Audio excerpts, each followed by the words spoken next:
morning, week 4. Ryan is a birthday boy, and he's a little worse for wear, I hear. A little bit. Ryan, how's it going? Other than that, It's a rough morning, but we're all right. I'm good, man. I'm just excited to get these games going, and I'm a little off my A game this morning, but everything should be fine. Should be fine overall. Be ready to go. It's all right. It's lax. It's a Sunday, Oh, I just realized we already had it. But, I think we're a little late. So Austin's going to be with us real quick. So, Ryan, why don't you let us know? Let's see here. What do you think is going to be the biggest surprise in week 4? Not fantasy-wise, just in general. You got one? Biggest surprise? Yeah. Do you think someone upset? Do you think New England upsets Tom Brady? No. No, I don't. Tom Brady crashes the party.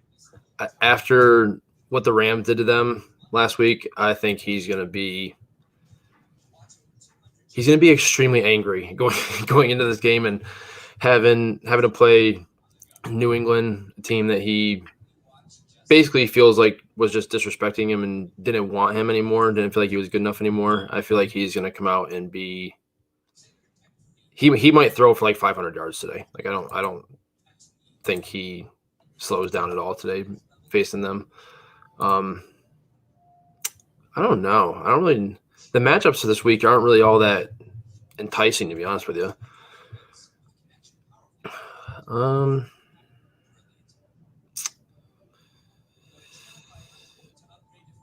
Yeah, I don't really have a surprise, to be honest with you. Like just looking at the matchups, I'm not really. Think the Lions can beat the Bears? After what we saw last week, yeah. I mean, I feel like anybody can beat the Bears if they play they did last week.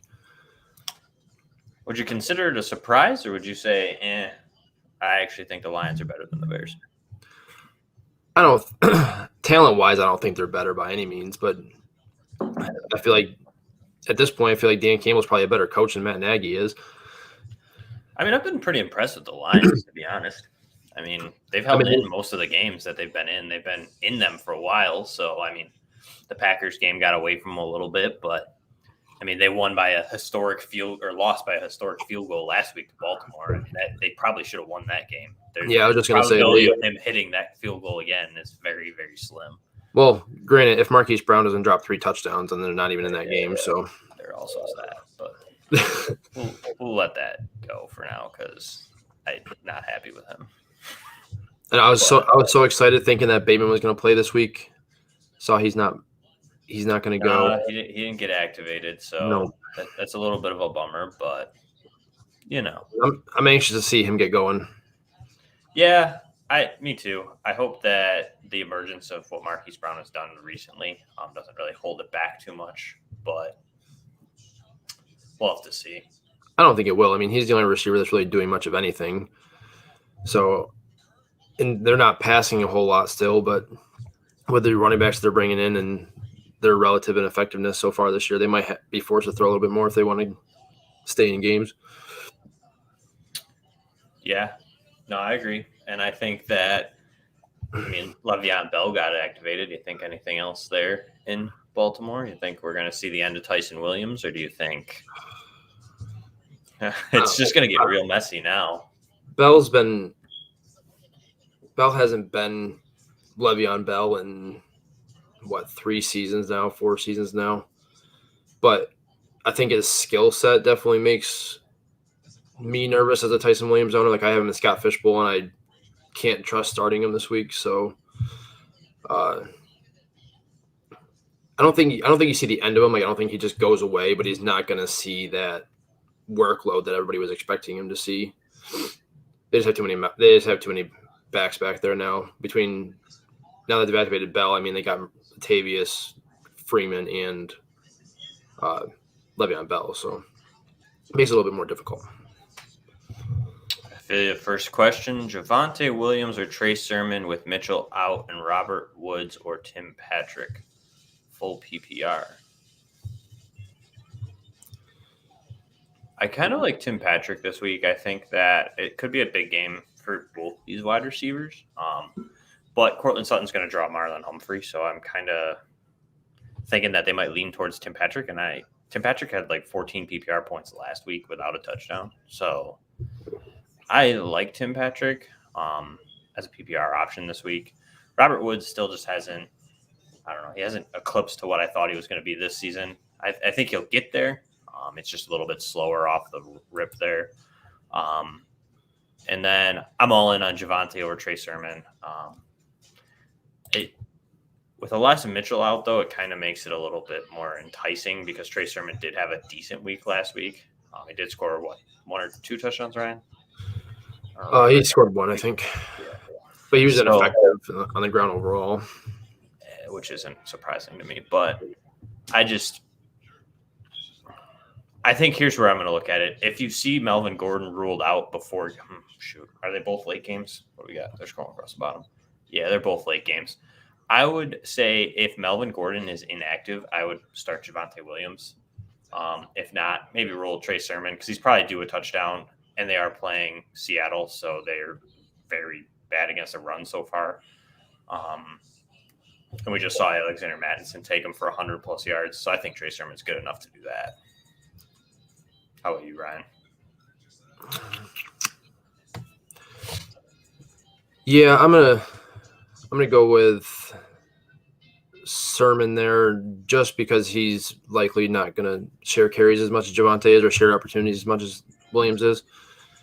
And then I still like Robert Woods. I know Tim Patrick's gonna get I know Tim Patrick's gonna get some work because of the Hamler injury and just being really the only wide receiver healthy outside of Sutton. So, and like you said, Sutton's going to draw Marlon Humphrey, but Robert Woods playing against Arizona, that game should be really high scoring. So I feel like Woods is going to have a ton of opportunities. I know Cooper Kupp's obviously the option that you want right now, but I still think that kind of balances itself out as the year progresses. I don't think Cooper Kupp completely dominates the targets like he has been all year. So I think this is a good chance for Robert Woods to get kind of right this week in a game that should be extremely high scoring. I can't think of what the over-under is off the top of my head right now, but it's got to be one of the higher ones of the week. So I'm going to go with a higher scoring game. So you're going to take Robert Woods over Tim Patrick. That's what you're saying. Yeah. Yeah, I mean, I can see the lure there. Like you said, it's definitely going to be a higher scoring game, most likely. And probably safer play.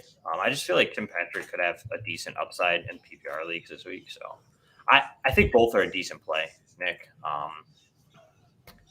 So I don't know. If you want to play it a little risky, go with Tim Patrick. Robert Woods just feels safer, I guess.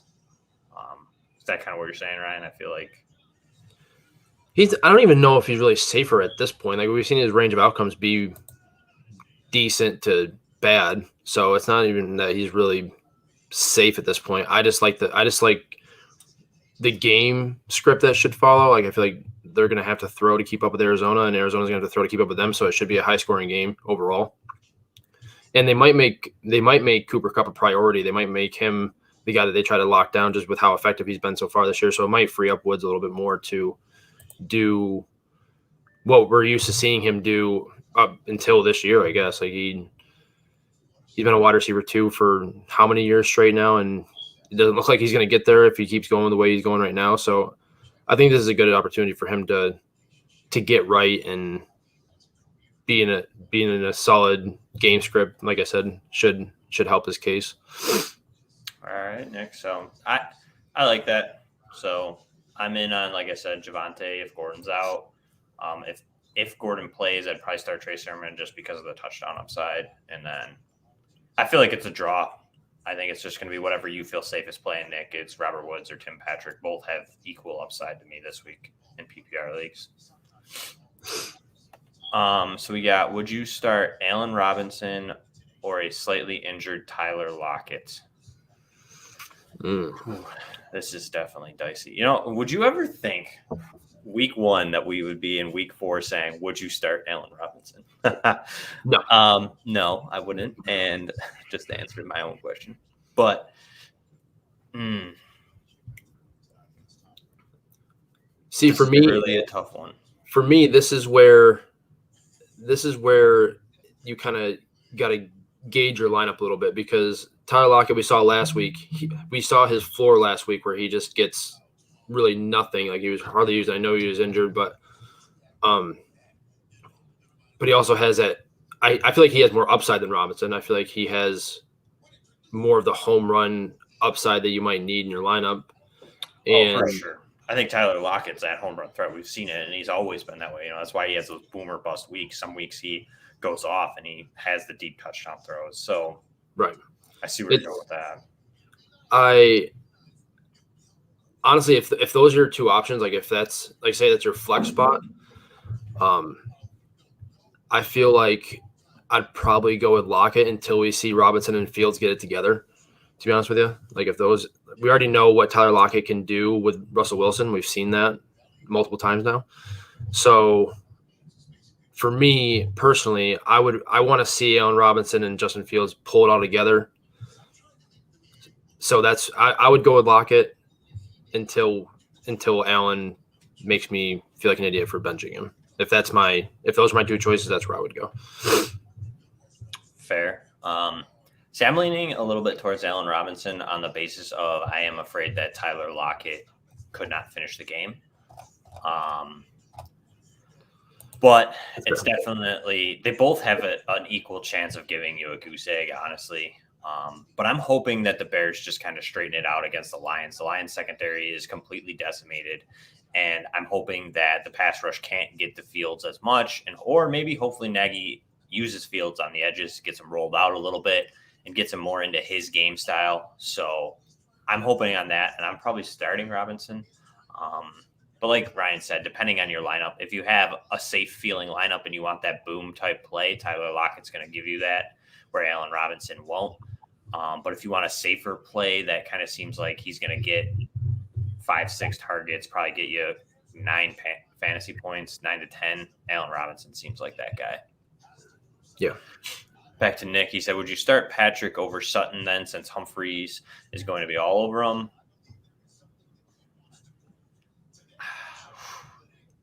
It's tough because I think Sutton has a better upside than Tim Patrick. He's just a better wide receiver in general.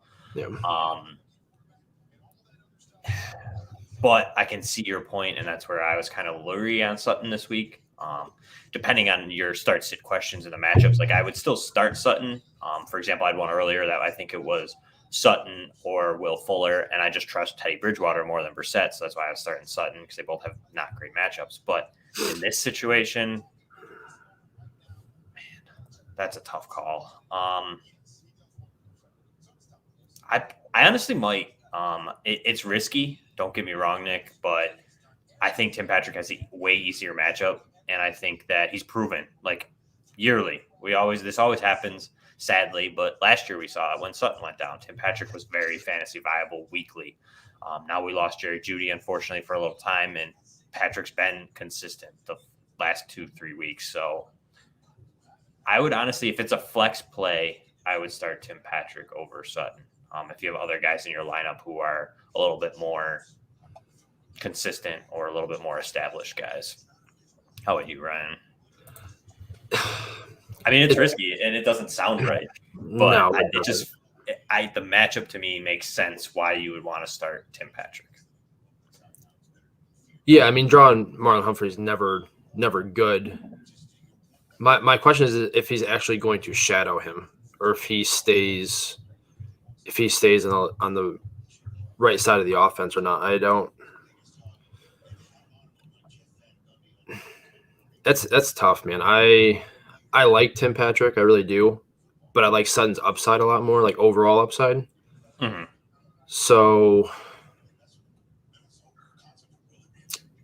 I mean, it's really up to you. I mean, if you're worried about the Humphrey matchup and you feel like he's just not going to get targeted or see the volume that he should, then yeah, I would start Tim Patrick over him. But I if you need the upside, I would stay with Sutton and just hope that Marlon Humphrey doesn't completely lock him down. Full PPR, Zach Moss or Mike Davis. And I believe Ryan's in on Zach Moss. Yep. Me too. I think that this matchup against Houston is going to be good for him. Also, me being in Buffalo, about a mile from the stadium, it's raining pretty bad. So I expect there to be a decent run game today, or at least an attempted effort. And I think Zach Moss and Singletary could both see a decent workload. So I like Zach Moss, especially over Mike Davis. I don't love their matchup, especially against Washington.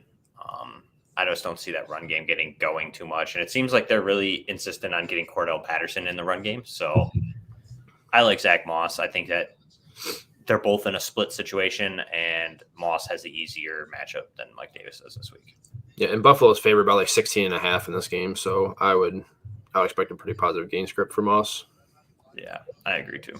You also saw him get in the passing game, so it's not like he's irrelevant there either. So Colts, Bears, or Washington defense? Thanks. Oh, defensive question. Colts, Bears, or Washington's D? For me, I'm out on the Colts. I think Miami can at least kind of move the ball a little better than, say, the Lions or the Falcons. Honestly, I think I'm going to go Washington here. I know they've kind of underperformed a little bit this year, but the Falcons just look terrible. So I think that pass rush, the offensive line's atrocious. So I think the pass rush is going to get to Matt Ryan. You'll probably see maybe someone will have double-digit sacks. Who knows? That's a joke. But I think that they'll be definitely affecting Matt Ryan a lot. Russell Gage is out. So I like Washington as the defensive play there in that matchup. I do like Washington there. I feel like they probably have the most like sack upside, probably turnover upside as well. But the Bears getting the Lions at home with it raining, it's according to NFLweather.com, it's saying it's gonna have rain there, so that might not be a very effective game overall for offenses. I'm not sure how bad it's supposed to be raining there. So you're telling me you don't trust the guy to my right, lower left? I don't know. It depends on how you're watching this. You're right. Or Jamal Williams to run the ball against the Bears?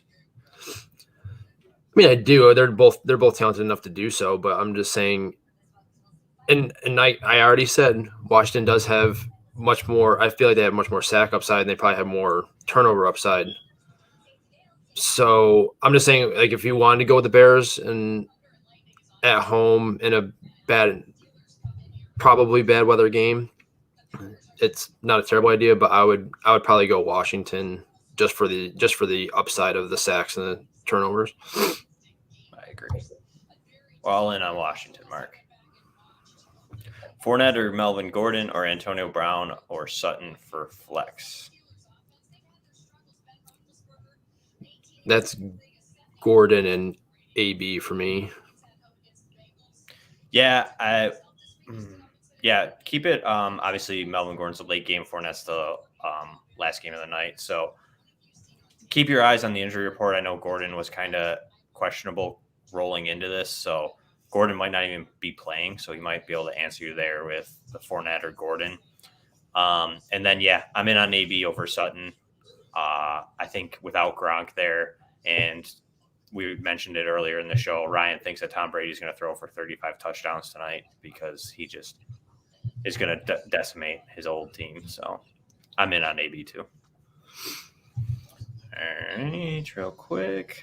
Sarah has half PPR flex, Mike Davis, Cordell Patterson, Marquise Brown, or Javonte Williams. Ooh, I like this one.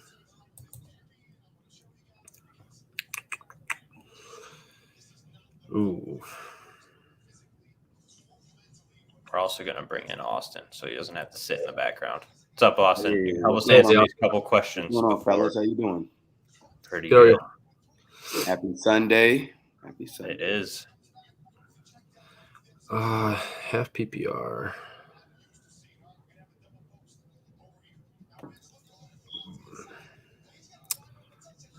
I think I'm personally going to go with Javonte here. Interesting. I would go with Cordell because I feel like Matt Ryan's checking down a lot. So I like Cordell Patterson out the back. I mean, that's kind of where I was at. It was either Javonte, Marquise Brown, or Cordell Patterson. I'm kind of out on Mike Davis. But like we just said, Washington's defense at least their front is tough. I'm not so.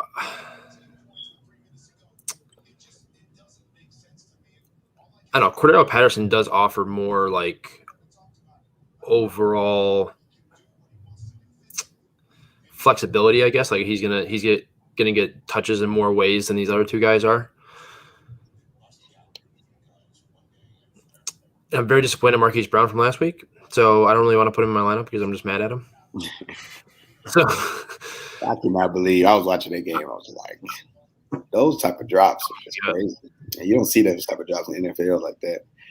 Not like consecutive drops like that too. You know what I mean? It was like bang bang. I'm like, whoa, ugly. Yeah, ugly. Yeah, real ugly. You could have had such a big day. Yeah, I mean, you would have had what? I mean, shoot, Lamar might have thrown for like 350 yards. Be to call him. He would have had 2 touchdowns. He dropped one. He would have had like 30 or 40 fantasy points. Oh yeah, easily. He would have lit it up.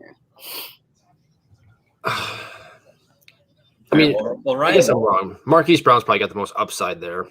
Yes, but right, Cordell Patterson is probably the safer option, which is weird to say. Again, Jeremy, week 1, would you think Cordell Patterson would have this debatably the safest floor of a group of Marquise Brown and Javonte Williams?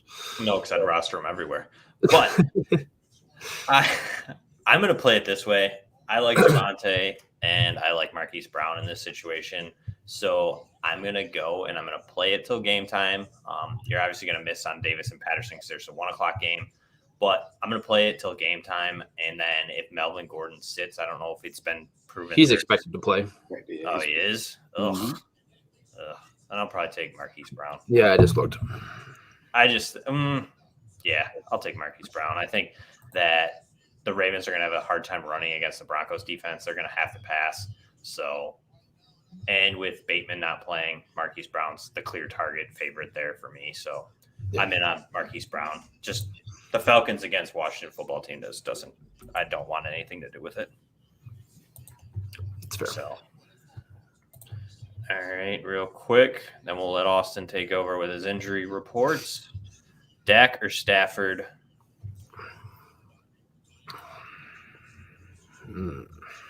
That's really tough. Yeah, that's tough.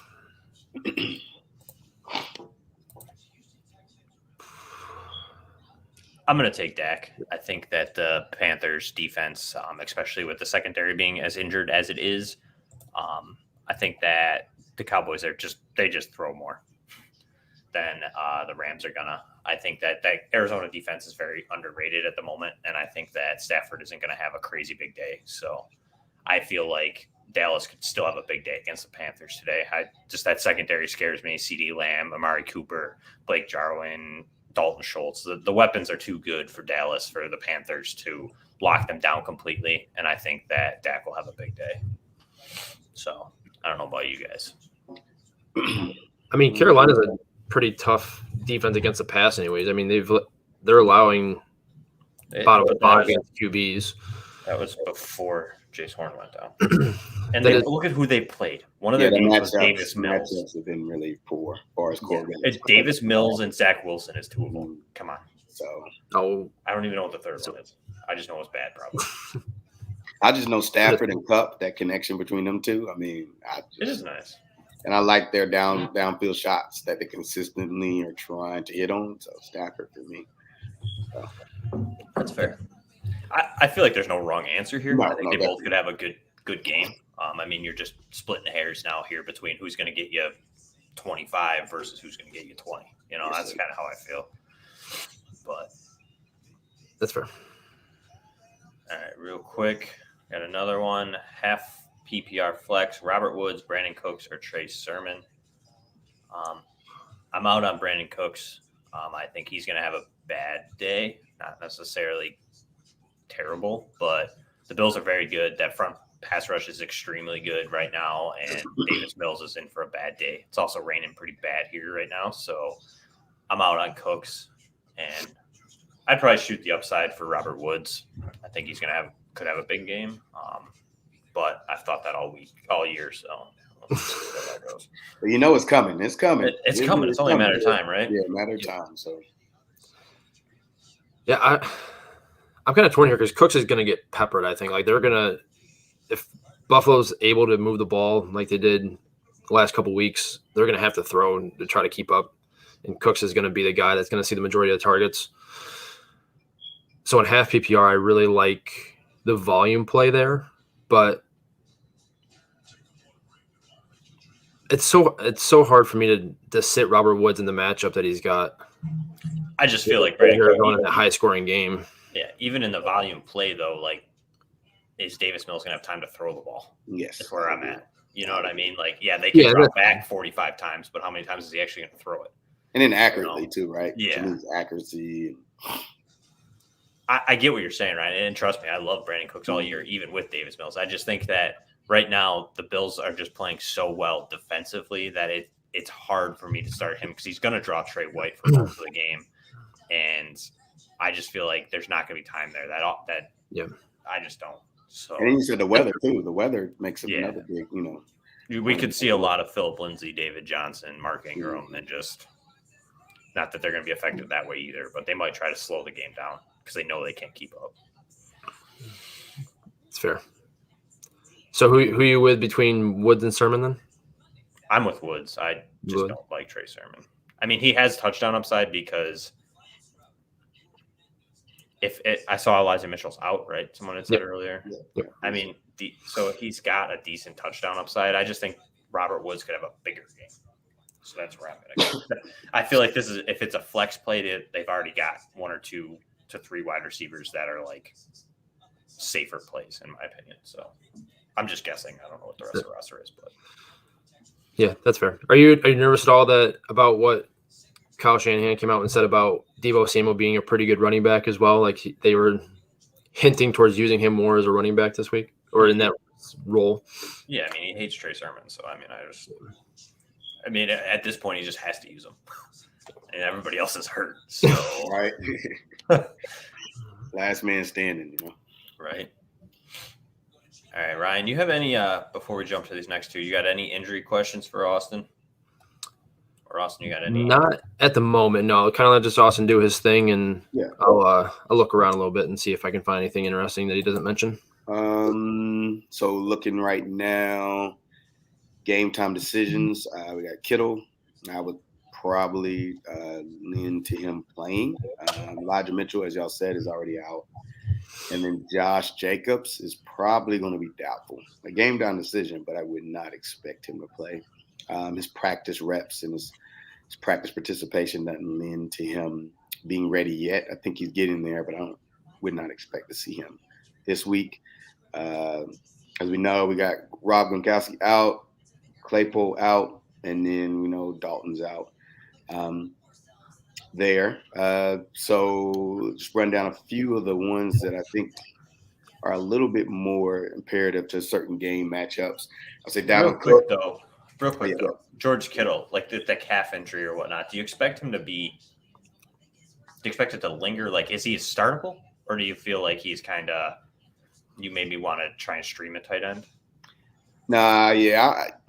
I wouldn't start him. I think he's going to be more of playing as more of a formations dependent to throw the defenses off to allow, if anything, he's going to be more effective. I think more utilized in more of the run game. He's just a great, powerful blocker. So I think they need him in that sense, just to kind of get that play action going, get that running game going. I wouldn't expect him to be very utilized a lot in the pass game. But I think he's such a very important figure in their offense from both perspectives. I think they're going to utilize him more just in the run game this week. Dalvin Cook, he's got a tough matchup.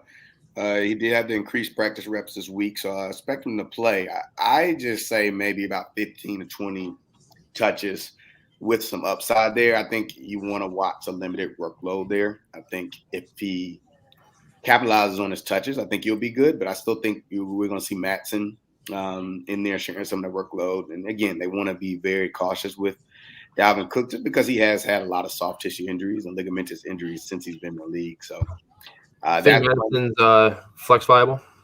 Yeah, I'll put him as flex viable. Yeah, and I think when we're talking about injuries, I think that's our determining factor, particularly in daily fantasy, is where you can get roster variability, and then you can kind of hit on those less ownership. So if you are doing some DFS, I think Dalvin Cook probably won't be as highly owned as some of the other top backs like Henry, Clyde Edwards is there. All those I think are going to be highly owned. So I think Dalvin Cook is a rosterable flex.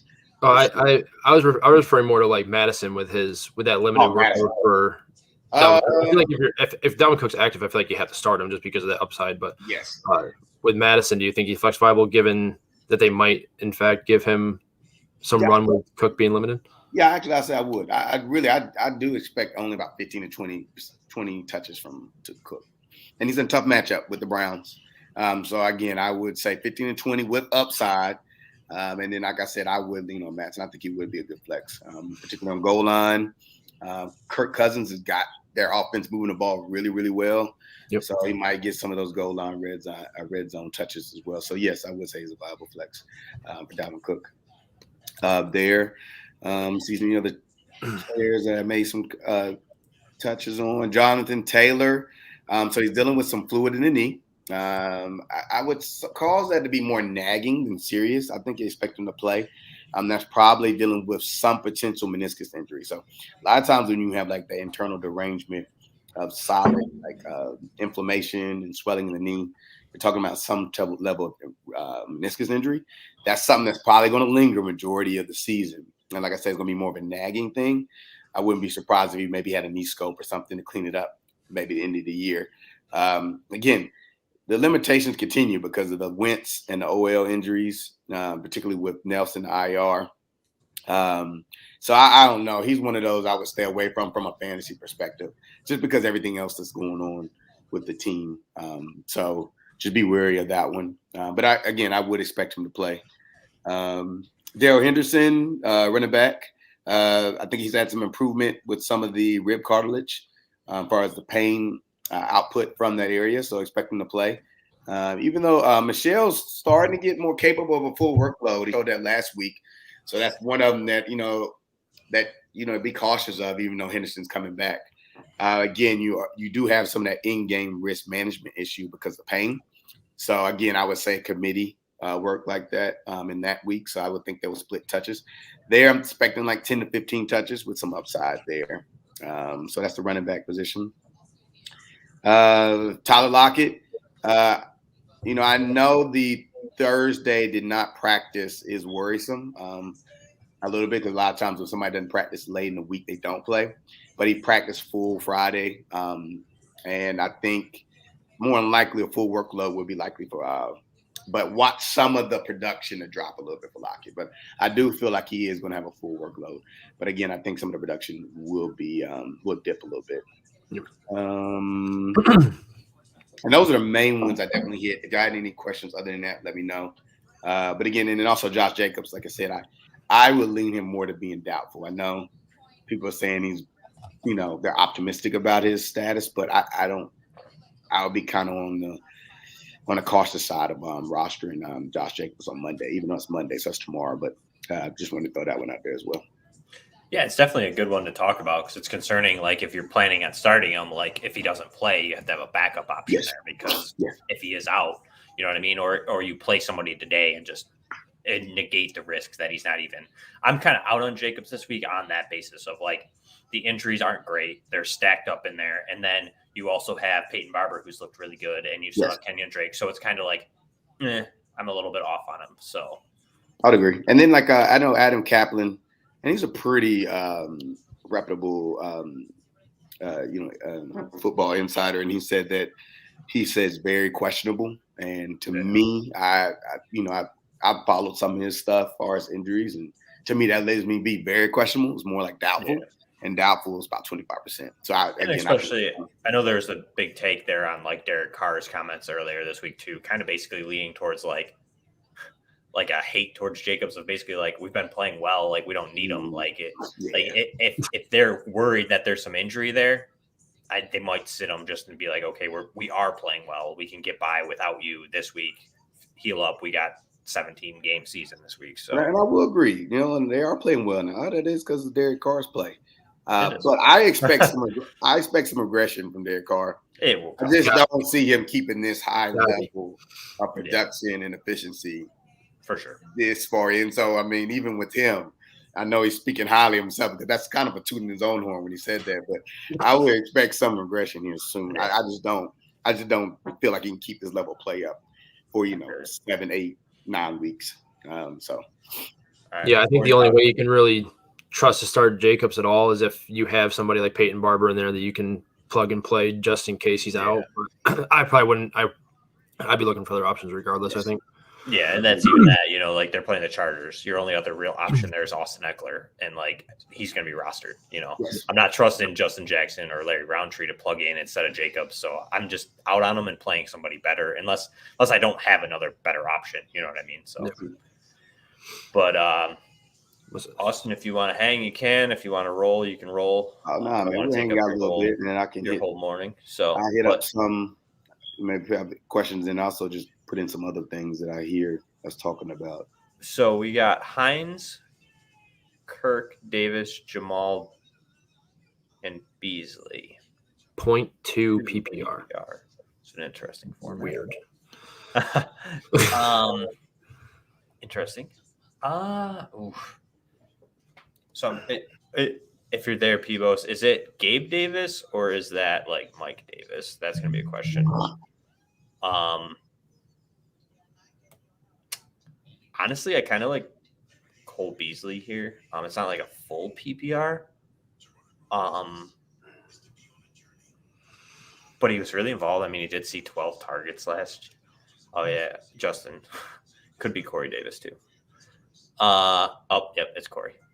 So that would be Nyheim Hines, Christian Kirk, Corey Davis, Jamal Williams, and then Cole Beasley. Justin from Taking It to the Hizzy likes Kirk and Hines. I'm personally taking Beasley and maybe Hines here. I think Hines could see some involvement. Like you had mentioned, Austin, with the Taylor injury, I think they might limit him a little bit. You could see Hines, who's also looked a lot more effective than Jonathan Taylor as of recently. So I could see him getting involved a lot in that game. So especially with the Wentz injury where he isn't really stretching the field yet, the dump off passes and stuff like that. So I like Hines and Cole Beasley personally. I don't know about you guys. Yeah, I like Kirk just because I've seen a stat. It was like 18 players in the NFL with an average like depth of target of at least 15 yards. And Kirk's one of those. So, and he leads, I think, the group with the 88% catch rate. So I like Kirk. Explosive offense. He's actually getting a decent target share in the offense. So I like them as just a kind of a pivot to me. All those other ones, I do think they'll be effective as well, but Kirk as a pivot, I like him. Right. I don't know. I know it's been ugly so far, but I kind of like Corey Davis this week against the Titans. They've been terrible against wide receivers so far this year. And revenge game. It is a revenge game. That narrative's not playing into what I'm saying, but just with how Corey Davis was getting targeted before Zach Wilson turned into what he's turned into all of a sudden, and just having a much better matchup than they've had to start the year so far. I kind of like Davis here, like the upside of Davis. I really like the upside of Kirk, obviously, in that offense. I feel like he's kind of got into that Tyler Lockett light type of production that you can see, whereas his ceiling is super high and his floor is kind of what we saw 2 weeks ago. For me, and I like Jamal Williams too. I actually kind of like all these guys this week, to be honest with you. With it being 0.2 PPR, I'll go with Hines. I'll go with Hines and Christian Kirk. I'll take the upside of Christian Kirk, and I take the safer floor with Hines. Hey, hop on that train, Ryan. I like that. All right, so we got. So it seems like Justin from taking from the his, he's a good guy, good opinions.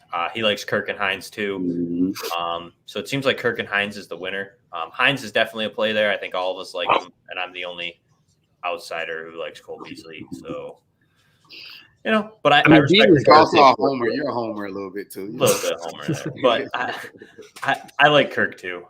So I'd respect it if you started Kirk and Hines as well. I don't hate that play. So we got Gibson and Montgomery PPR. There's another injury there, Austin. Are you worried about Gibson being limited at all? I think, what was it, shin or something like that? Yeah, no, that's one of those things. Just a normal dinged up running. Normal dinged up. One of the things he's going to have to just kind of fight through. I expect him to get a good amount of workload for the pass game and the running game. So a lot of times you're talking about shin, that's a lot of like bone insufficiency. Yeah. So, with the continuous like load and force coming through the shins when you're running and those cuts, that's just something that a lot of running backs and a lot of football players in general have to deal with. So, no, not concerned by that at all. I mean, I don't know here, guys. I like both of these guys. Both have really good matchups. Atlanta is bad. And Detroit seems like they're decent, but they're not great. And I think Montgomery's in for a big workload, especially if they try to protect Justin Fields, who's starting. I like Montgomery a lot this week. So I'm probably leaning Montgomery here. But the PPR upside there, Gibson could see a little bit more passing work. So I don't know about that, Ryan. Like, how do you feel about that? I like Montgomery a lot this week too, obviously with the matchup against Detroit. Gibson also, it does have McKissick involved. Montgomery doesn't really have that second guy to compete with. So I would personally go David Montgomery here, but I can understand like the PPR upside of Gibson, especially after that 73-yard touchdown he had last week against Buffalo. But outside of that, he was relatively ineffective. I know it was a tough matchup against Buffalo, but other than that 73-yard catch and run for a touchdown he had, he was pretty much, like I said, ineffective. So I would go with the guaranteed workload of Montgomery and the good matchup as well. So that's where I'd be going with Montgomery. Nice. We got a question from Twitter. Trey Sermon or Javonte Williams? That's a good one. I'm leaning Javonte. Still, Gordon. If Gordon plays, I'm worried a little bit. I think, and again, I expect him to play. To me, I'm gonna go with Sherman. Yeah, just because I like him from a red zone, like he's a bigger back. Yeah, I feel like they're gonna utilize him a lot in the goal line. So, yeah, I mean, Ryan, what do you think? I'll let you be a tiebreaker. Well, I mean, we were just talking about how good of a matchup David Montgomery's matchup is, and Seattle's the best matchup to running backs so far through 3 weeks. I know they had the big Derrick Henry game, and that's kind of skewing their stats a little bit. But if you're just going based off of numbers, I mean, they're the best matchup in the league for running backs. So I would lean Sermon there, but I still like Javonte. I kind of joked on Tuesday that I'm kind of just plugging him in my lineup and waiting for that really big week to pop off, and so it's kind of hard for me to sit him. But I think I'm going to go Sermon there, just based off a matchup and how that offense likes to operate. All right, so there you go, JB. B's. 2 Sermons, and I'm still sticking with Javonte Williams because I'll never go get Chase Edmonds, Cordell Patterson, Devontae Smith, or Damian Harris, non-PPR. So we're really looking touchdown upside with the non-PPR. Ooh, that's a tough one. It's tough because you want to say Chase Edmonds, but once you get inside the red zone, it seems like it's a James Conner show. I like the reason why I'm gonna go with this one just because of the matchup, and I think the points total in this game is very high. Devontae Smith, yeah, just because I feel like it's gonna be a shootout. Jalen's gonna throw the ball a lot. I think it's like 30. I think it's like 30 to 20. It's like a 50+ point spread. So to me, I'm going that one just by. I think it's going to be a lot of points scored in that game. So I would go Devontae Smith personally. Yeah, that's where I'd be going to. Kansas City's bottom 6 defense against wide receivers, even in standard scoring. So I like Devontae Smith's scoring upside. This has nothing to do with this question, but Tom Pelissero just tweeted that he had the interview with Dalvin Cook, and he said that expect me to play and expect me to be me. So again, I take that as if he's going to be I think he'll play very effectively. I just still think 15 to 20%, 20 touches with upside to that, depending on how the game script goes. I still don't think you see another like a 30 touch game from him, just because Matson's playing well. So I do think he will be effective in his role. I just don't. I would say 20. Maybe not the volume. Upside of more than that. Yeah, like a normal Dalvin Cook game where he sees all the touches. Madison gets 1 or 2 here. It might be more of a 60-40. Madison might just be a little bit more work. So I feel you. All right, 1 wide receiver, 1 flex. Damian Harris, Cordell Patterson, Corey Davis, Christian Kirk, Emmanuel Sanders, or Tim Patrick.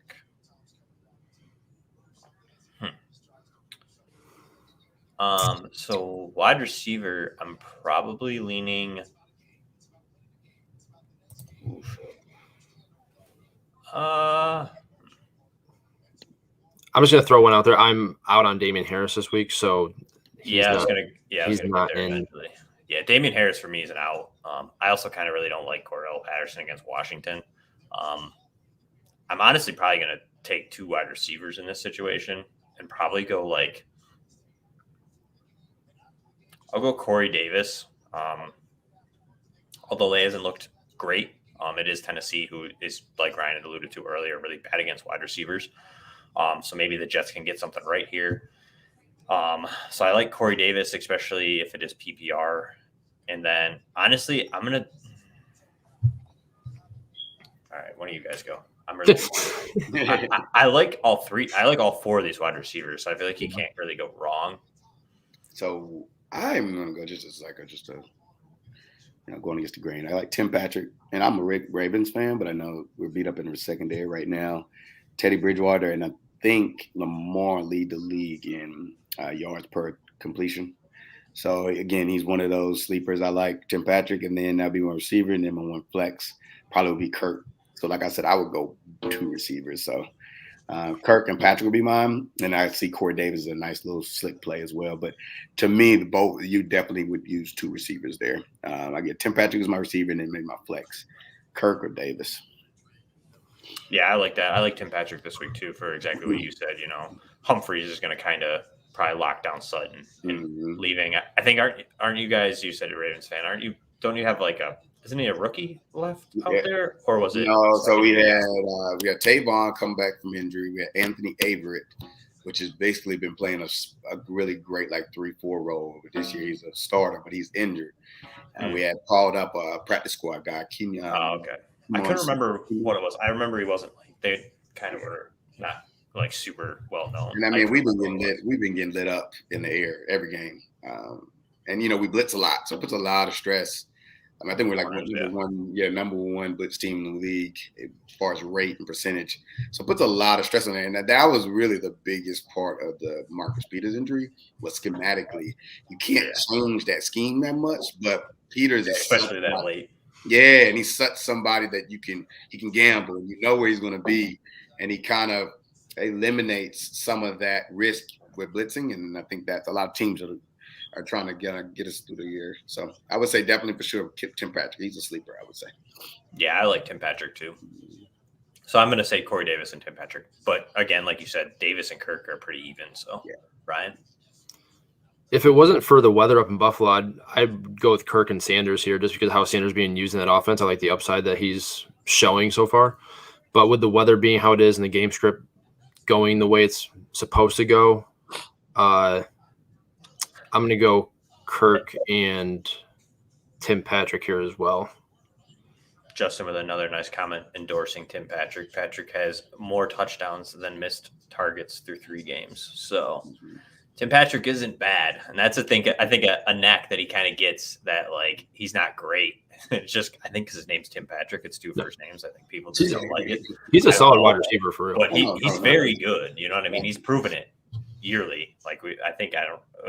Just Sutton went down last year and he was very viable. This year, unfortunately, it's Judy, and now he's proving again. He's been very viable, especially in PPR leagues. So I like that. Interesting note that we signed him as an undrafted free agent coming out.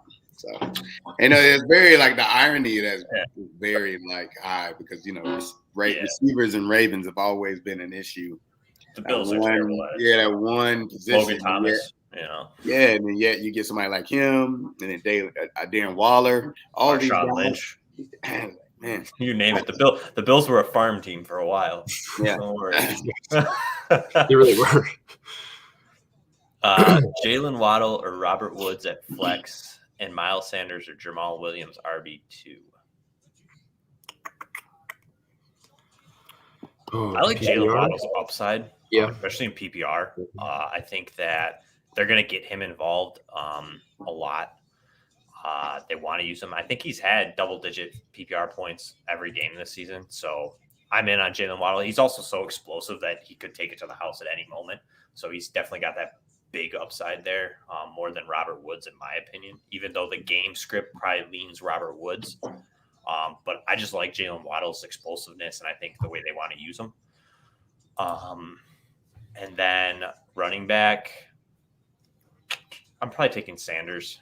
I know there's been some comments and stuff there. DeAndre Swift's groin is pretty much healed up by the sounds of it, and they're ready and they want to get him way more involved by the sounds of it. So Jamal Williams might see a downtick in usage. So I'm all in on Miles Sanders this week, especially in the Kansas City game, who is very bad against running backs. So I'm in on those two, Waddle and Sanders. How about you guys? Mine would definitely be Sanders. I think he's one that's going to bounce back. I know he didn't get limited touches against the Dallas game, but I would expect them to lean heavy on him.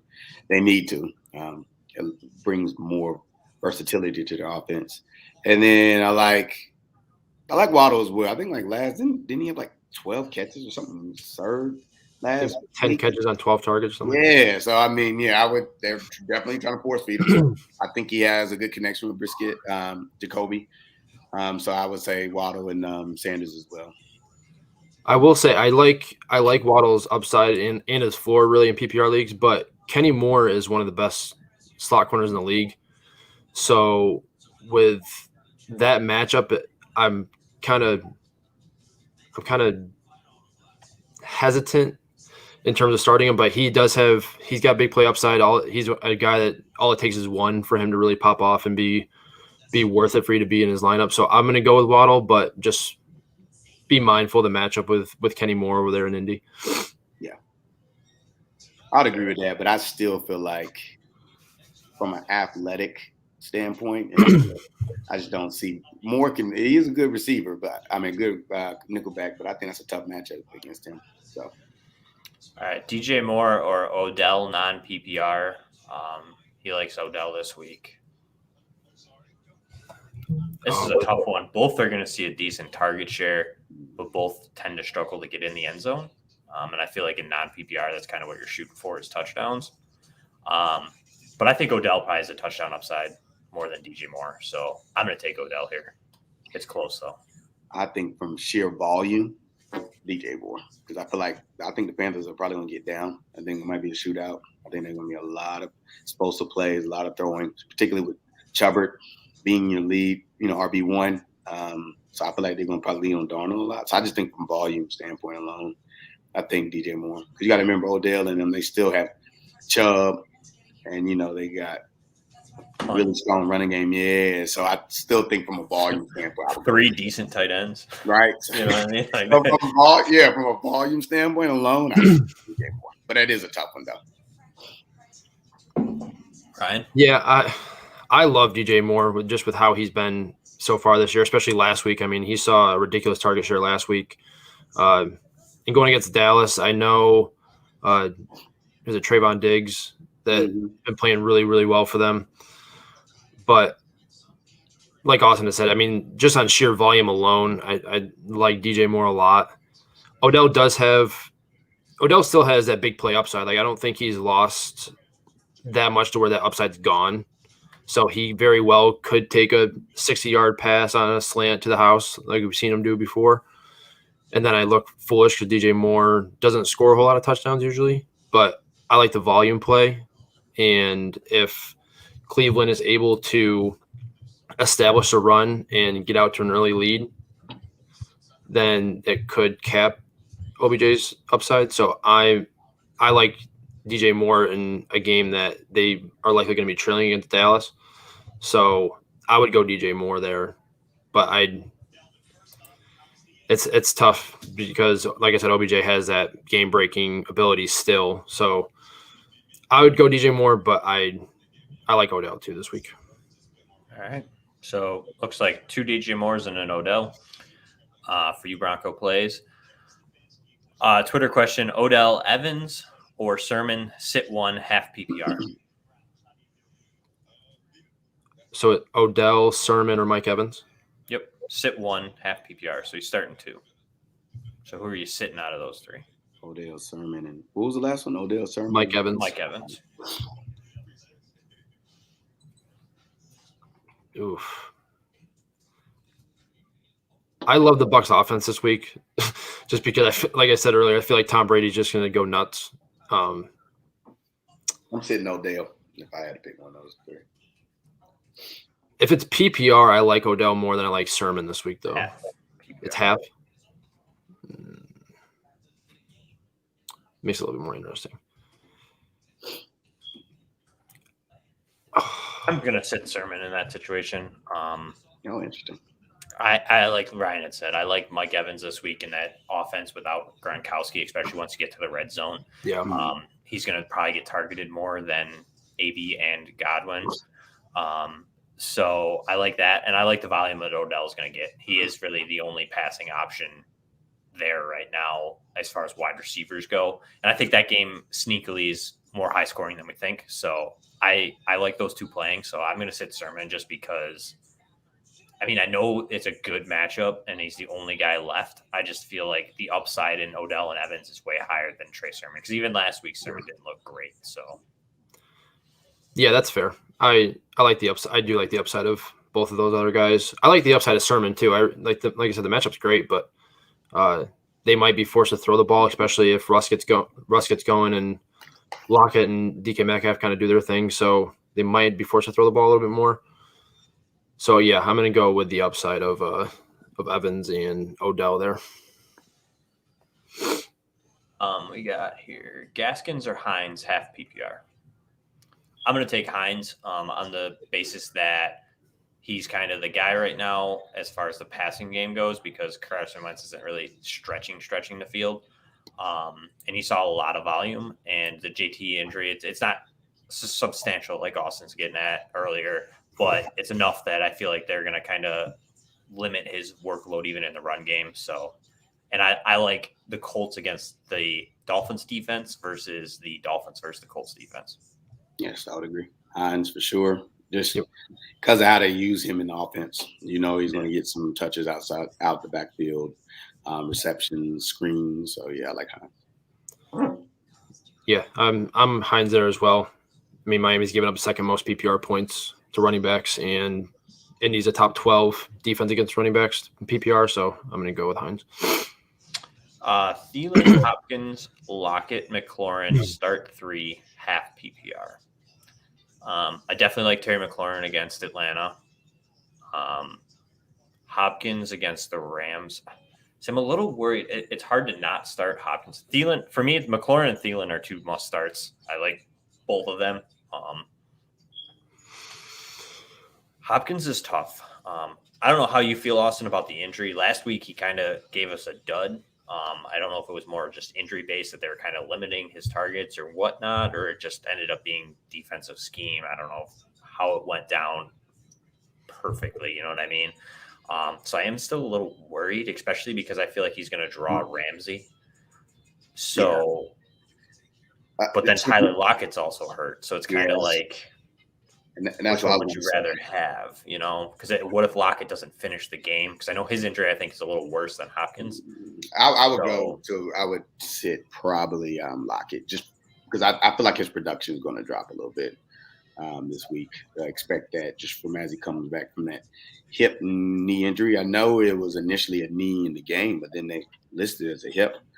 And it was pretty nasty looking, wasn't it? I mean, he was down for a good amount of time. So the fact that he's even possibly playing today is incredible to me from the way it looked on the field. So, and again, he's still. I feel like I said, you might get a full workload from Lockett, but again, I just feel like his production, because a lot of them historically with Lockett, when he is dinged up, his production drops. A decent amount if you follow him over the course of his career. So, I would expect a little dip in production from them. So, I would definitely go with Hopkins just because of the sheer volume of that offense too.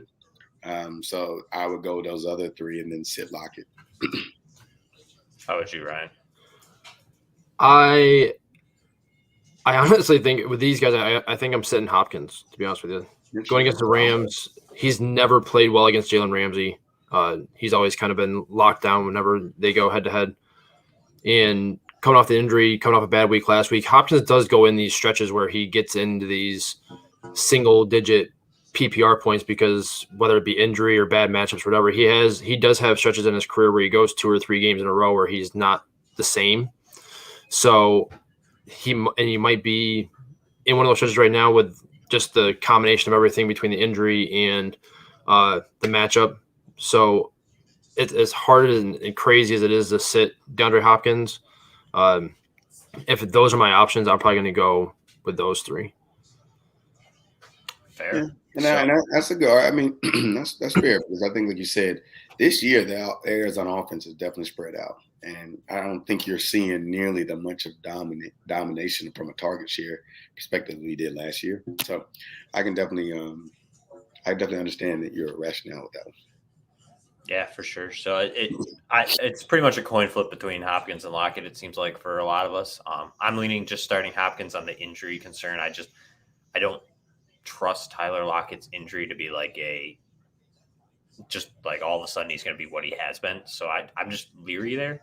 But I could get starting Tyler Lockett because the matchup's way better. So, so we got, hey, should I trade Kamara and Jamar Chase for Kupp and Zeke?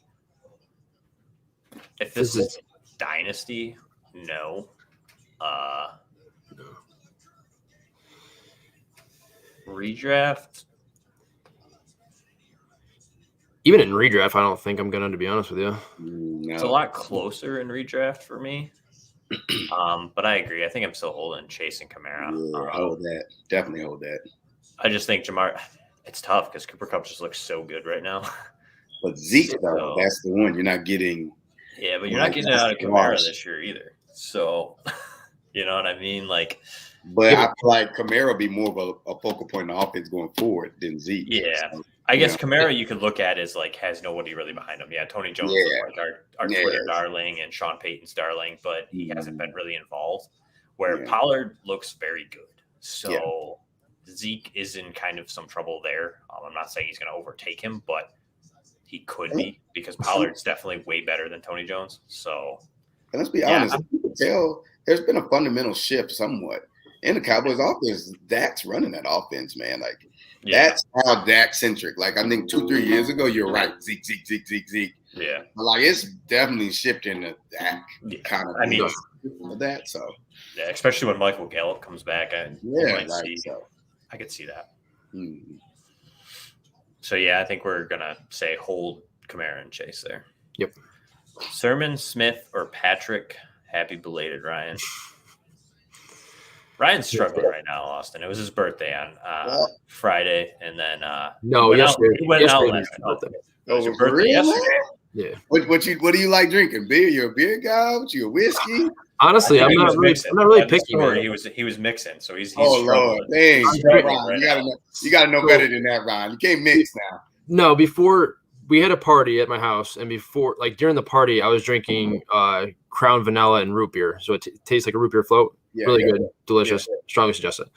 But then once I went out, we were doing we had a bottle of champagne for free from a bar, and then we were doing shots and stuff like that. And other than that, I just drink beer once I get going. Hey, I later, drink brother. Budweiser. I just kind of drink beer and chill and just have a good time.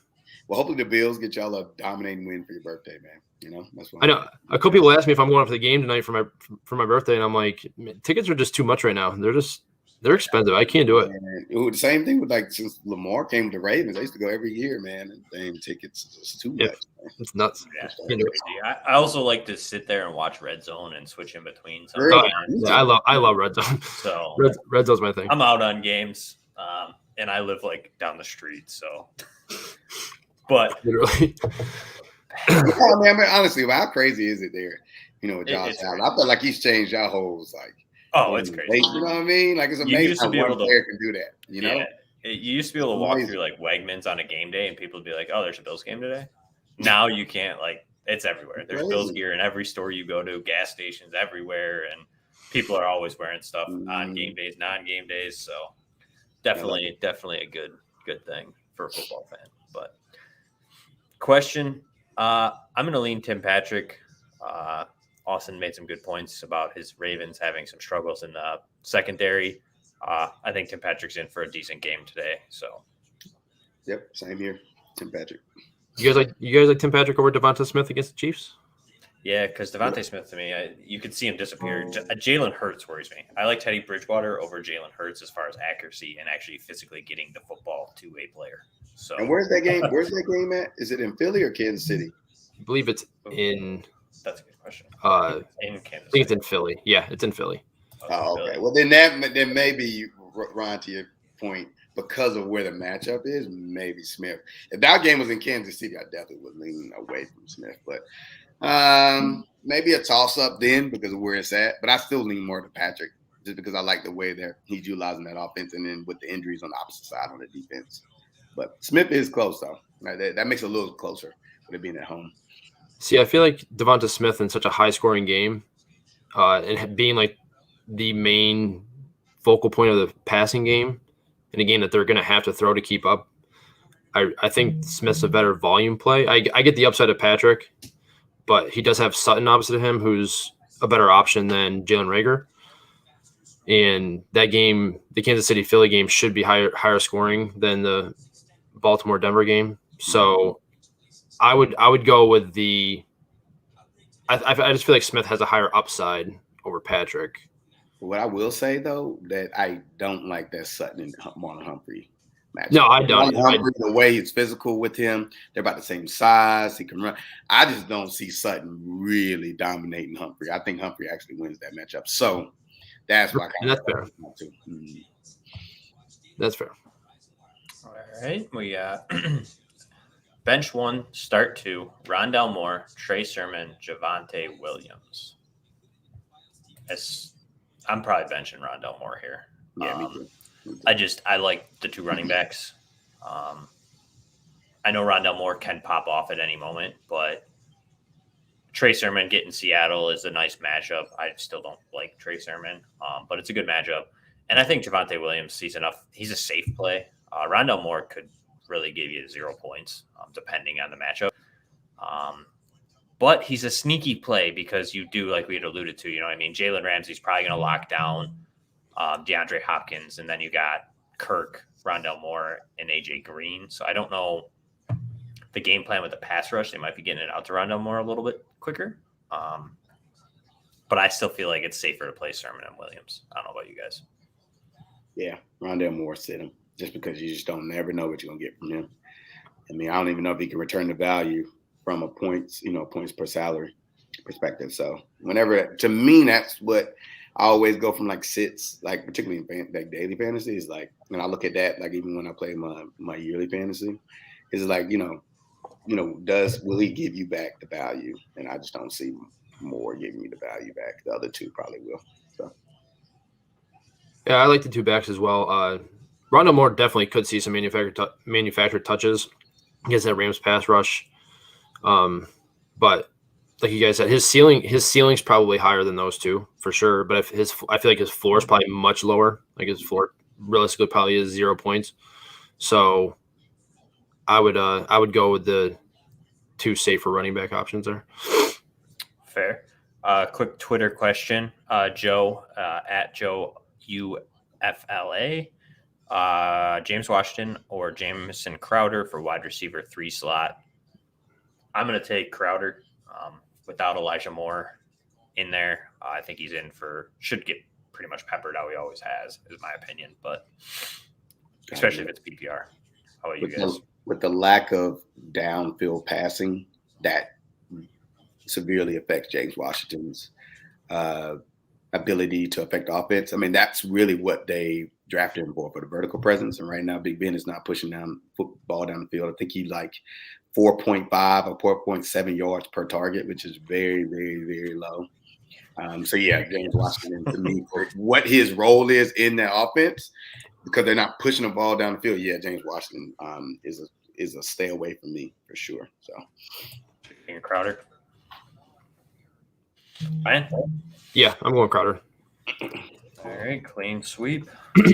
Sir, hey, fellas, I'm out of here. Hey, next week, have y'all questions ready, man? We'll go back at it same time. Am I here next week, Ryan? Go. Yeah, no. I'm here next week. No? Yeah, I am. All right. Yeah. We'll go I'll Bills be here next week. The week after that, Austin, I won't be here. So. Okay. Well, go Bills because, it's Ryan's belated. So, go Ravens. I'm all in on the Ravens. Yeah, right. As long as they let Javonte score. All right. I mean, that's a possibility, right? All right, fellas. I'll see y'all, man. See you. Take care. Thank you. All right, Ryan. We just did that one. Yep. Crowder, Singletary, or McKissick? Ooh.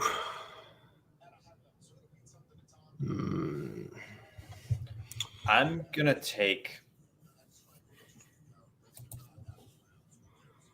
Washington gets Atlanta. This is really tough. I'm going to go with wow. This is a tough one, and I see why you're struggling. I'm going to say Crowder. That matchup with the Titans makes Crowder so enticing. Yeah, I'm going to take Crowder just because I feel like they're not going to really try and stretch the field because they're just struggling in general. And I think Crowder's going to take what Berrios and Elijah Moore or whatever have had. He's going to play out of the slot. And I just think he's going to get, like I said before, I think he's going to get more quote-unquote peppered from Zach Wilson. Singletary, I worry with the Moss being involved there. I know it's a good game script, but I just feel like Zach Moss could steal from his upside where Crowder doesn't have that effect. And then McKissick has Gibson to deal with. So I'm going to take the guy who has less competition. So I'm going to take Crowder because it's a decent matchup too. You can take the clear path of targets. Yeah.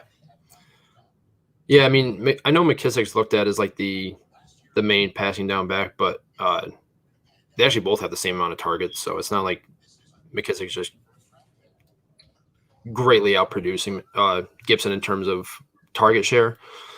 We already said that we both like Moss this week, but Singletary hasn't looked bad. It's not like he's looked. No, and I'm not saying that. I just feel like their upside's capped. You know what I mean? Because they're both going to be involved. They always do. It's almost like a 50-50 split. So, and they're, like I said, they're favored by 16.5. So I mean, game script could definitely favor the running backs. They might just, and I know Buffalo's offense doesn't work like that. I know they don't lean on the run a whole lot, but this could be the game that they do it. So it's between Crowder and Singletary for me, and I think I'm going to go Crowder just because of the Titans matchup. I just don't. That defense just looked horrible. My only concern about Crowder is that if the Titans just run it down their throats with Derrick Henry, it might not give that offense enough opportunity to make Crowder fantasy viable. But if they're able to at least keep it close where they can and keep the Titans off the field and are able to control the game a little bit more, I feel like Crowder is the way to go. Yeah, so there, Crowder, Singletary, coin flip it. I like both. I just lean Crowder. Ryan, you're leaning Singletary. You got to give me an answer. I'll go Singletary here. All right. So it's a 50-50 split. Do you guys think Taylor is going to have a good game? I hope he has his first touchdown of the season. I hope so, too. I don't think I'm playing him anywhere, so that's fine with me. But I think he has a decent game. I'm worried Hines' involvement and the knee injury. It's not crazy he's going to play, but he might be a little bit limited. Miami's also not terrible against the run, so I think he'll have a decent game. I don't expect like a 30-point game out of him, though. I mean, Miami's given up the second most points in PPR to running backs, and the second most in standard as well. So, yeah, I mean he could have a big game this week. I mean, it's certainly not out of the realm of possibility. I do think he has a touchdown today, though. Fair. Yeah, I think he gets his touchdown. So he probably does. Probably 20, 25-point game would make sense. You know what I mean? If he gets 80 yards, touchdown, something like that. Doesn't seem out of the possibilities there. Start 3, bench 1, Terry McLaurin, Brandon Cooks, Mike Williams, DJ Moore. Brandon Cooks. Oh, yeah, it's it. Yeah, I'm sitting Brandon Cooks as well. That was pretty easy. Thanks for an easy one. No. Morning, gents. What's up, Trey? Full PPR, choose to Debo, Deontay, Galladay, or Allen Robinson. I'm going to go Debo and Deontay. Yep. I think Deontay gets peppered just because of the offensive scheme, and Ben Roethlisberger's going to have to get the ball out of his hands quickly, and that's Deontay's wheelhouse. I don't like Galladay against New Orleans, especially with that pass rush. And then Allen Robinson, I can't trust him just yet. He could have a big game, especially playing Detroit, but I'm in on Debo. I think he's very much involved in that offense, and Deontay should get peppered in this game against the Packers. Anything different, Ryan? Nope. Clean sweep. Need a wide receiver 2, full PPR, Allen Robinson or Deontay Johnson, and would you put either over Chris Carson for flex? So Deontay Carson for me. Yeah, same. I like Deontay, especially full PPR, like we just alluded to. Should get peppered, especially against Green Bay. And I always like a full volumed running back. To me is always a better play as a flex.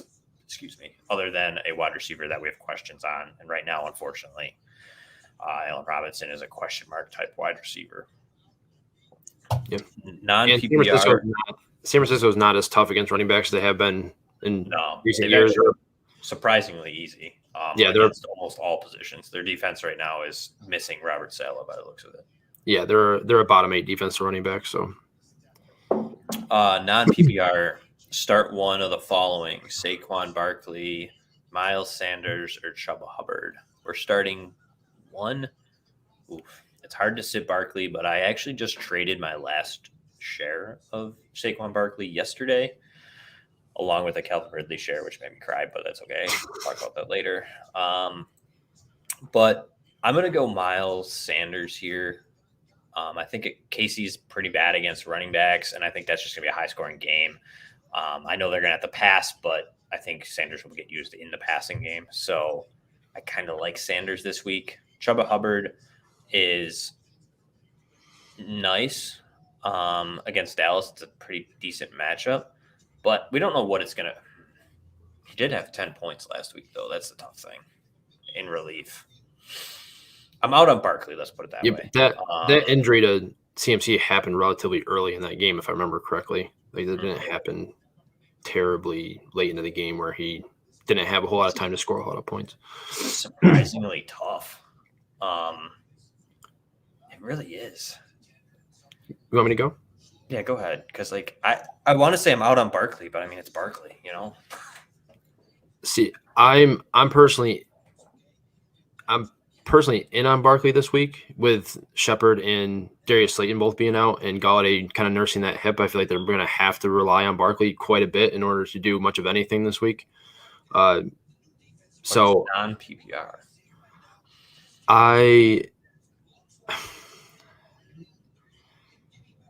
The non-PPR scares me because I can see Barkley getting 10 targets, 10 catches. I just don't. Do they move the ball? You know, I feel like I trust. Miles Sanders has more touchdown upside than both. That's what I mean. That's where I feel like he's got the touchdown upside. I feel like the Eagles will move the ball better against Kansas City. But Carolina could move the ball too. But see, now does Royce Freeman get involved in the red zone? You know, like do they go with like a little bit bigger back in the red zone? That's what I'm a little bit leery of when it comes to Chuba this week, especially in non-PPR, is that Royce Freeman's a guy that comes in and like the 1 or 2 yard line and vultures those touchdowns. I'm in on Sanders. I think the talent's there. I think he gets you the touchdown upside. I mean, Barkley could have that. I just don't trust the Giants to move the ball against the Saints. I mean, the Giants don't look good. Do you trust Philly to use Miles Sanders? Yeah, I mean, it's him or Gainwell. You know what I mean? Like, it's not like but he looked explosive last week against Dallas, and he had 2 carries. Like if they use him right, if they use him the way they should, in the way that he is able to be used, Miles Sanders has the most touchdown upside. They just came on the Good Morning Football, and it definitely looks overcast and misty and possibly rainy there by the looks of it in the background. So I'm in on Sanders still. I think they use him. I do. All right. You can't convince me otherwise. Okay. Dak or Herbert for quarterback. Man, I'm glad you have that decision. I mean, that's a really good roster. I'm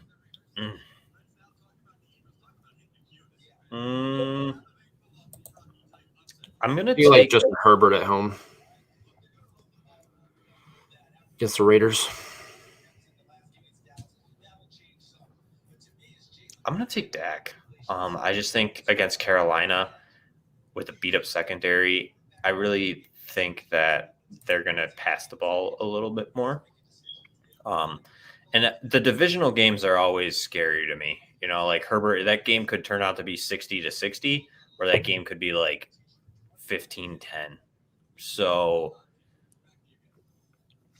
I just think Dak's game is going to be a little bit more high scoring personally. So even though it would seem like the Raiders and the Chargers should be more high scoring, I really think that Dak takes advantage of the weakened secondary there in Carolina. And I think Carolina can kind of keep up with them. So I think it could be a little bit of a back and forth. So I like Dak personally. So that's fair. 50-50 split, Matt. I mean, I don't think you can go wrong. I think Herbert could still have a nice game. I'm feeling Dak today, especially against Carolina. All right. Where's that at? I think that's going to sum us up for most of the questions right now. I think I got them all right. If it makes you, I don't know if it'll sway your decision or not, but the Chargers-Raiders game does have a higher over-under. I mean, 52.5 to 50.5. Sort of, but I still like Dak, I think. It seems like, I mean, on Dak, I don't trust. I would bet the under on that game on Monday night. That's how I feel. You know what I mean? Like, I don't see them getting there. I think that the in-division games tend to kind of get a little murky. Both teams know each other so well that, like, I don't trust that to be that high scoring. So where I could see the non-divisional game where Dak and the beat up secondary kind of just explode a little bit more personally. That's fair. So I think we got most of the questions handled. Let me check Twitter here because we can't pop them up because, StreamYard. That's just ridiculous. It's more of a Twitter thing, I think it's come to be, from what most people have said. So hopefully within a month or so is what I was told. They'll have that fixed. So hopefully for only a couple weeks we'll have to deal with this. But yeah, it doesn't look like I got anything there. So Ryan, you want to talk about maybe some top starts or top sits? Which one do you want? Whichever your little heart desires. I will green prepared. Let's go with QB starts. That's the first one in my notes. Alrighty. So my first QB start is, it might be kind of obvious, but if people might be thinking about getting cute, and I would strongly not be in favor of that, is Aaron Rodgers. I know Pittsburgh's historically tough defense against the pass, but they're allowing an average of 266 yards and 2 touchdowns a game so far this season. And they're currently in the bottom half of the league in terms of fantasy points allowed to quarterbacks to start the year, despite facing a rusty Josh Allen, Derek Carr, and Joe Burrow, who aren't as good as Aaron Rodgers is. So I think the reigning league MVP should be one of the top finishers at his position. And the Packers are favored by 6.5, so he might be one of these games where he starts off hot and then they just kind of coast the rest of the way. Interesting. I like it. Who's your second? So a guy we've talked about a little bit is Sam Darnold. He seems to be a frequent mention on our show just in general so far this year, and I think there's good reason for it. He's been solid to start the year. Scored 2 rushing touchdowns last week, thrown for 275 or more yards in all 3 games this year, and now gets Dallas, who's allowing just under 350 passing yards per game and the 5th most passing touchdowns to start the year. With CMC being out, I expect Darnold to have to throw a little bit more, and with DJ Moore, Robbie Anderson, Terrace Marshall, guys like that at his disposal, I like Darnold a lot this week in a game that's got an over-under of 50.5. Darnold's going to be Robbie Anderson because I still don't have the Darnold one made. I'm slacking. I'm sorry.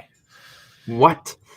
When I went to make it, it was still a Jets uniform, and I didn't want that. And I haven't gotten to it, okay? I am a busy human being, Ryan. No, right? You're not. Anyways, since you took the easy ones, what? I still like Ryan Tannehill this week. A lot of people have been down on him. I think that, I know that there's not going to be a ton of options there. I still feel like they have Chester Rodgers. They still have Josh Reynolds. They still have the tight ends. I mean, they're not crazily like names, but I still think that Ryan Tannehill can be effective. This is really a super flex start. If I'm like in one quarterback, I'm probably avoiding Ryan Tannehill. But in super flex, I still feel like he's a safe quarterback too. I think he could pass for a touchdown or 2. So I also might see him run a little bit in the red zone. So it's obviously a big Derrick Henry game, but I still think Tannehill could see some decent play or volume. And then a guy that, like you'd said, I think he's kind of talked about a lot right now, and he's been pretty impressive, and I don't expect it to slow down much. But I'm going to go with Derek Carr. It's a guy that I've just kind of always pushed, and he plays wide receiver now, according to our cards. But I like Derek Carr this week against the Chargers. I think that they have a not super high scoring game, but I think that if Josh Jacobs is inactive again, you're going to see a decent amount of passing volume in that game. So I think he could have close to 300 yards. He might not get as many touchdowns, but I do still like him. Again, both of mine seem more super flex to me. I'm not like starting either of these guys in one quarterback unless I have to. That's fair. If you had to pick, Ryan, what's your one combined? Let's go with a sleeper. One combined sleeper start. Sleeper for me is Taylor Heineke. I like Taylor Heineke. You know what I was looking at the other day? I was looking at making a trade in a league, and Heineke was on waivers still, and he's been actually very impressive for fantasy. Yep. He's had back-to-back 25-point weeks. Yep. And one of them was against the Bills. So Ryan Fitzpatrick, you're going to be Taylor Heineke's fill-in because, again, don't have a Taylor Heineke card because I didn't think we'd get here. But honestly, Taylor Heineke is very fantasy viable right now, and especially playing Atlanta, I'm in on that, Ryan. I think that's a great sleeper. And I could even argue he's not a sleeper. I would expect a decent amount from him. So, I mean, he's ranked pretty low in ECR right now for Week 4 rankings. Fair enough to say like you said, I mean, Atlanta's given up third most points per game, fourth most rushing yards per game to QBs, and Heineke does have that rushing upside. It's not a whole lot of upside, but he does have a little bit of ability to get outside the pocket and scramble, and he had a rushing touchdown against Buffalo last week. And Washington does get one of their prize free agent signings back this week, and Curtis Samuel was expected to make his debut. So I think Heineke honestly does have some bust potential, but with how athletic he is, he's a guy that could definitely – he's got sneaky potential for QB1 numbers this week. So if you're streaming quarterbacks, you definitely could have worse options than him in 1 QB leagues. But I think definitely a 2 QB league start for sure this week against Atlanta. I like it. I'm all in on it, and I can agree. Why don't we talk about running backs, Ryan? Who do you got as a good start this week for the running back position? Another guy we've already talked about is Zach Moss. And he saw a 56% snap share last week in what was a positive game script for Buffalo. Saw 16 opportunities for 91 total yards. Scored at least a touchdown in each game so far, and he's currently top 10 in fantasy points per game in the red zone. Houston's a bottom 10 defensive running backs this season, and with Buffalo being largest favorite of the week, like we said, weather's supposed to be bad. I think Moss is definitely a guy that you can plug into your flex spot and have upside for more. I like it. Let's bounce back and forth this one. It's a guy that I've talked about. You obviously hate just because you are against the Philadelphia Eagles, I guess. I don't know, but I'm going to say it. I'm going to make that statement because it's Miles Sanders. He has the second easiest matchup according to Pro Football Focus this week. He also it's the Chiefs. It's going to be a high-scoring game. They're going to have to utilize every type of option they can in this offense, and I feel like Miles Sanders is going to have to be that. They're going to try and slow that game down. The weather doesn't look great. So I'm in on Miles Sanders. I definitely think he has touchdown upside this week, and you might even see him bust 1 or 2 big ones. So I think he's a great start this week. So yeah, I like Sanders this week. I don't know why you're saying I don't like him. Because you told me. I didn't. I never said that. Don't lie. Don't lie to the people. Don't lie to the people. All right. I'll stop lying. Sticking to that same game, my second guy is CEH. And I know he's been relatively disappointing to start the year, but he just rushed for over 100 yards last week, and he is top 12 in attempts and yards. He just isn't scoring touchdowns. That's like his biggest issue right now. Philly's the 9th worst team to running backs, tied for 7th most rushing yards per attempt and 6th most receptions to start the year. So I like CH a lot this week. Should be a positive game script for Kansas City for most of that game. And like you said, the weather's not looking great, so they could be willing to hand the ball off a little bit more. So I like CH a lot this week. That was weird. I don't know what just happened there. I like it. I can get behind it. I really wish he had more touchdowns. He was a guy that I thought was going to really break out this year. It just still seems like it's tough to get that touchdown volume there out of a team that's just so explosive. They score way more than out of the red zone. It was a crazy because I was looking over the weekend. I tweeted a couple stats out. Like Mahomes isn't even in like the top 10 of like even like red zone throws or targets. And it's just basically because like once they don't get to the red zone, it's like they're scoring outside the red zone. So it was pretty crazy to see that. It's like a team that's so high scoring but it's just because they don't really get there. Like they're always just scoring from 40 plus yards away. So, but a guy for me, he's my homie. Honestly, I feel like I might just try and find him and hang out with him. I don't know. But Javonte Williams, I'm in. The Broncos again, another top 5 matchup this week against the Ravens, which sounds surprising, but the Ravens have been pretty bad defensively this year. Just all the injuries piling up and the losses of like Judon and some of them. It's hurting them right now. And I'm in on Javonte Williams. I think he sees another touchdown this week. I think he gets you. He's maybe more of a flex play than a running back play, but I think he could get like close to 15 points this week. So I like it. Even with Gordon playing, I still am in on Javonte Williams because I feel like if Gordon's injury is enough, he's expected to play, but how much it's a rib injury that could easily go south for him during the game. So I'm in on Javonte Williams seeing a decent workload tonight. Yeah, I mean, all it takes if Gordon gets one big shot to the ribs, I mean, it could just be all Javonte this week if that happens like early on in the game. You know what I mean? Like if he has that risk factor when you're playing Melvin Gordon that he could get hit the wrong way or could get hit hard enough to where it knocks him out and just makes that rib flare up a little bit. So non-sleeper that we can both agree on. Non-sleeper that we both can agree on. I'm not even going to give you a choice. Derrick Henry. If you have Derrick Henry, not that you're not starting him. Good choice. But expect big things because it says top starts. So we got to at least mention Derrick Henry because this guy could go off for like 40 points again this week. So if you're playing him, he's definitely got week winning potential this week for sure. Ryan, you got a sleeper? Yeah, I do, and it's not going to sound good. Oh. It's not going to sound fun to do it if you're gonna listen. But Michael Carter is a sleeper for me this week. I agree with Pivos. Henry is a monster. He is absolutely. But like I said, Michael Carter, running back for the Jets, looks to have finally taken over the backfield for them. Led the backfield in touches last week, and although the offense doesn't look good, that might be an understatement, they get a Titans team who is one of the worst defenses in the league right now. The Titans are playing without Julio and A.J. Brown this week, so the Jets may be able to keep this game closer and make it to where they don't have to throw the ball as much.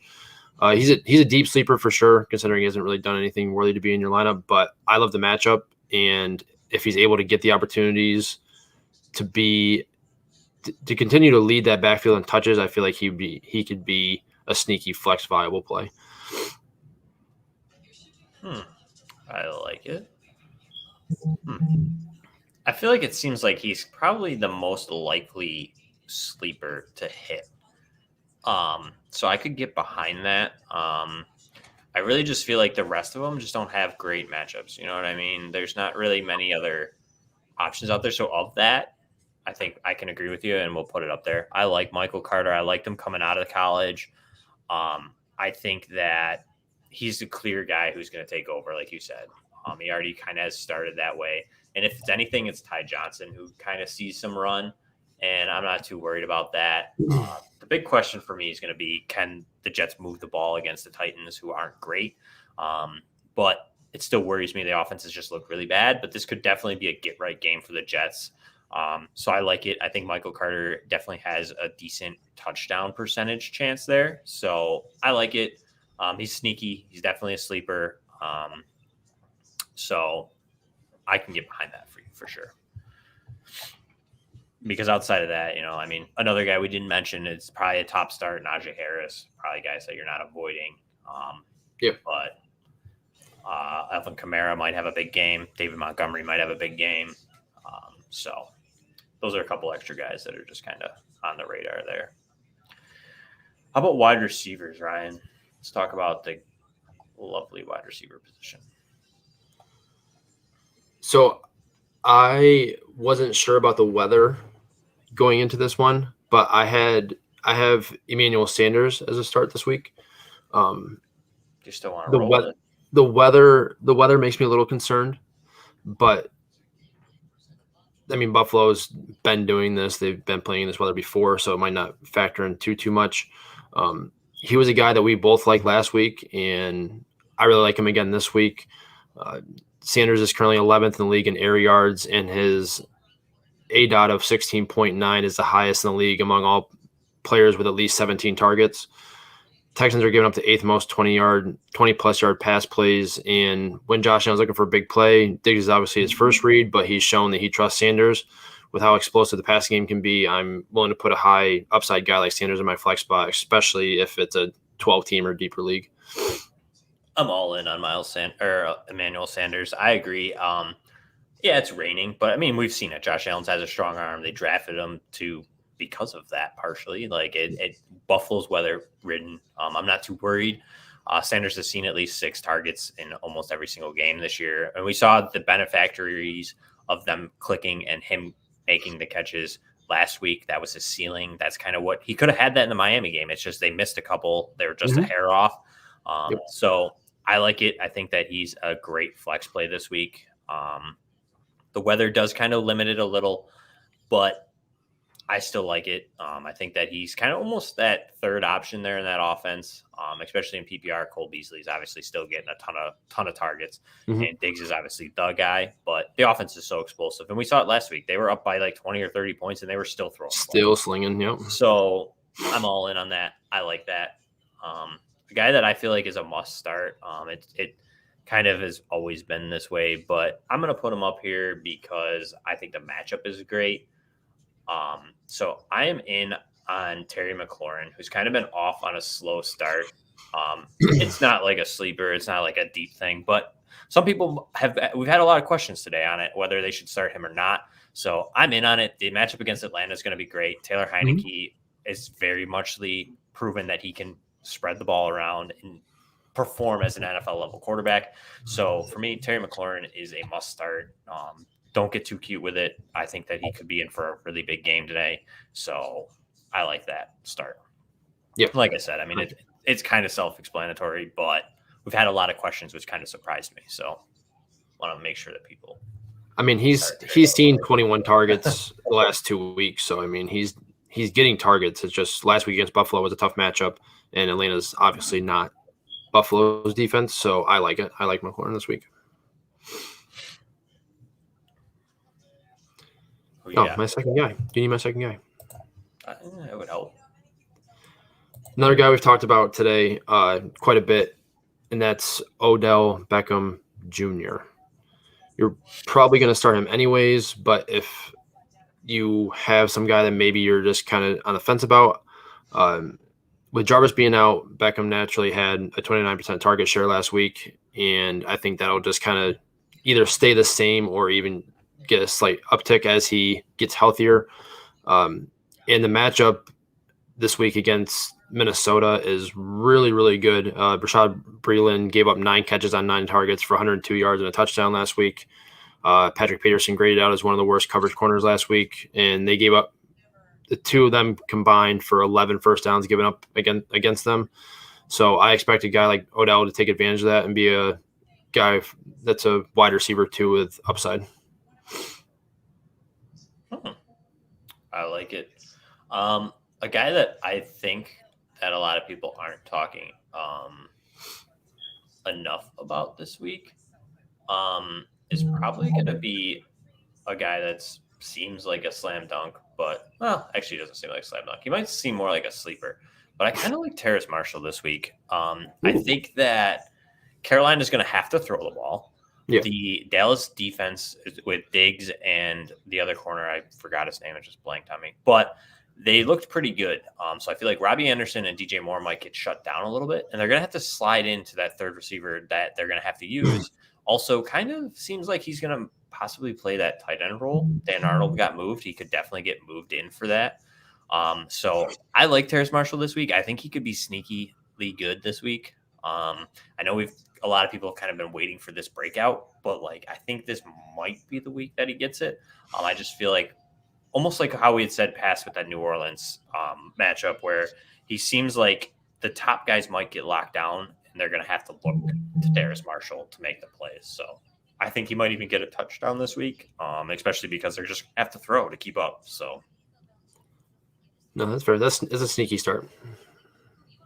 Sneaky, and spooky season. All facts. You want a sleeper? Yeah, who do you got? I don't even know. I feel like he's a sleeper, but I feel like he really shouldn't be with how it's been going for him, and that's Hunter Renfrow. Derek Carr currently leads the league in passing, going up against the Chargers. Should need to throw to keep up. Renfro's posted double-digit PPR points in every game so far this year, and the Chargers have been stingy to wide receivers overall, but they give up 43% of their fantasy points to slot wide receivers, which is the 6th highest rate in the league. And Renfrow appears to be Carr's second favorite target behind Waller, and he might have the safest floor on the team. And we've seen Waller have duds already this year. Waller, Ruggs, and Edwards all have higher ceilings and upside due to volume in Waller's case, and just a big playability for Ruggs and Edwards. But I like the floor of Renfrow, and if you need a guy that is most likely to give you double-digit points, Renfrow is a guy that you can almost lock in to get at least double-digit points this week. Fair. I don't have Hunter Renfrow, so I'm not going to pop him up there. But we also have a question. So I like Renfrow this week, so I will say that though, especially against Miami. And like you said, they're passing the ball against the Chargers. They're passing the ball like crazy, and Renfrow seems to be like that safe security blanket underneath. And he's getting open. I mean, he looks incredible right now. So while he's hot, I'm riding him. Yep. We got a tight end question: Dalton Schultz, Gesicki, or Knox? I kind of like Knox this week. It's a little bit of homer, but the Texans have been really bad against tight ends. So I like that. I think he's definitely seen a big target share in the red zone. So I kind of like him there. He's had 2 touchdowns the past 2 weeks, so a third could be in store. I also like Gesicki on the basis that Brissett's been targeting him a lot lately. So I lean those two. I think both of those have the higher upside than Dalton Schultz does, just because he's dealing with Blake Jarwin, and it seems like depending on the week, it's one or the other. So I don't know how about you, Ryan? This is close between Knox and Gesicki for me. I really like Gesicki's floor that he seems to have now with Brissett. He saw 12 targets last week, caught 10 for 86 yards. And I think with Brissett and how he likes to attack defenses, I feel like he's the guy that they're going to look at, especially in a tougher matchup to wide receivers anyways. The Indy is tough against tight ends as well, but I feel like Gesicki is talented enough to take advantage, and he should see a relatively high target share. I'm not sure if I can side with Knox just because if I already like Sanders and I already like Moss for this week, I just don't know if there's going to be enough volume to get him and all those other guys involved as well. So even though it's a really good matchup, I would go with Gesicki here for what I feel like is probably a more guaranteed volume share. So that's just where I would lean, especially if it's PPR. He didn't say if it was PPR or not, but if it's PPR, I would go with Gesicki there. Fair, and I don't hate that. I could definitely get behind that too. So I would say either Gesicki or Knox. I like Gesicki. I'd roll with Gesicki, like you said, Ryan. I think the volume's better. Knox really is touchdown dependent, so yes. I would take the volume in Gesicki too, especially in PPR, especially if it's a premium too, tight end premium. Yeah. Oh yeah. Twitter question: we have Disley or Freiermuth half PPR. So it seems like she's a little deep. A little bit. But I'm going to go Freiermuth here. I think like he has actually Everett's not playing, is he? So it's Disley. It's probably the starter. Did you say it was half PPR? Yeah, it's half PPR. I feel like they're both going to be touchdown dependent.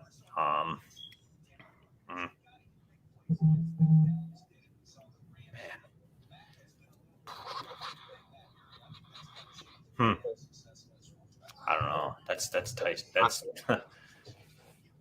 I think I'm just gonna take Freiermuth. I'm gonna go with Freiermuth. He scored a touchdown last week. Green Bay's third worst against tight ends to start the year so far, and Jair Alexander might be able to slow down at least one of their wide receivers, so they might have to target him, especially in the red zone. So I would go with him as well, or Will Disley, anyways. Yeah, I think I feel like they're both probably touchdown dependent though, so we could be wrong just because Will Disley scores a touchdown. You know what I mean? Like it's. Yeah, I kind of feel the same way. It's going to be dicey. But I think Freiermuth seems like a little bit more involved than Disley will be. I think they'll just kind of avoid Disley. You know what I mean? They're just going to target Metcalf, Lockett, Carson. Yeah, with the injuries that the Niners have in their secondary, they very easily could just be targeting the wide receivers, and both of them could have big weeks. Yeah, I agree. All right, Ryan. Let's pull this back up. Mike Gesicki has a birthday today? He does, according to Peebos. There is a birthday. I don't know. I do not know that. Fact check us. But all right, Ryan, if you had to pick, we picked Renfro. That's right. So now to tight ends. Yep. Sorry, I got lost there for a minute. All right, Ryan, who's your top start at tight end this week, or one of them? Noah Fant. Noah Fant, I like it. And I know they're playing the Ravens. But the surprising stat of the week for me while I was doing research is that Baltimore is allowing the most PPR points to tight ends in the league so far. They're allowing over 20 points per game to tight ends.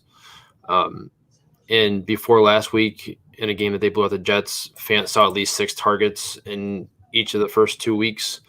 With Judy out and now Hamler gone, Fant should see the opportunity come back in a game that they shouldn't be in such a positive game script for their running backs. So I'm starting him with confidence this week. He was a little bit lower on ECR, but I'm willing to start him and not really think twice about it unless I have one of the top 4 guys.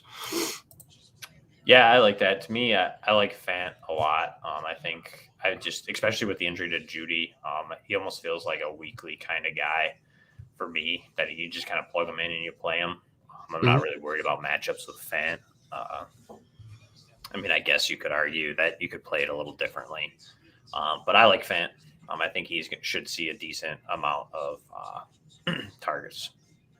How about your second one? Or you only want one? My second one is a guy that I just talked about with Mike Gesicki. Like I said, 12 targets last week, caught 10 of them. I think his floor is pretty safe with Jacoby Brissett. And I feel like he's just going to see a relatively high target share. So he's my other start of the week. I like it. For me, mine is Dawson Knox. I like Knox. I think that I understand he's a little bit touchdown dependent, but I kind of just feel like all tight ends are touchdown dependent in essence. Not many of the guys see a ton of volume. So I like that play. Another guy for me is going to be, I don't even know. You know what I mean? Like I really liked the Bengals this week. I will say this. Yeah. I did start CJ Uzomah in one league. And that was the only league I had him in. I did start him. So fun fact. Good call. Screens are changing on us here. The other one I'm going to go with, I don't love it. But I think depending on how the offense looks, so this is kind of a sleeper, but I feel like all tight ends are. But I'm going to go with Cole Kmet. I think the Bears have a chance. The Lions aren't great against tight ends, and as long as they use Justin Fields correctly, I think they should be able to move the ball decently. And I think Cole Kmet could get a touchdown today, which will definitely push him up the tight end ranks. So it's definitely not a volume play. I don't think he's going to see a ton of targets. Both mine feel more touchdown dependent, but I think he could get there. It's just tough to trust Bears, but I feel like the tight end position, you're looking at a lot of injuries this week, so it's kind of like you're digging pretty deep for any tight end, to be honest. So right, yeah. If you had to pick a sleeper, Ryan, is there any sleepers out there? Not that any tight end isn't, but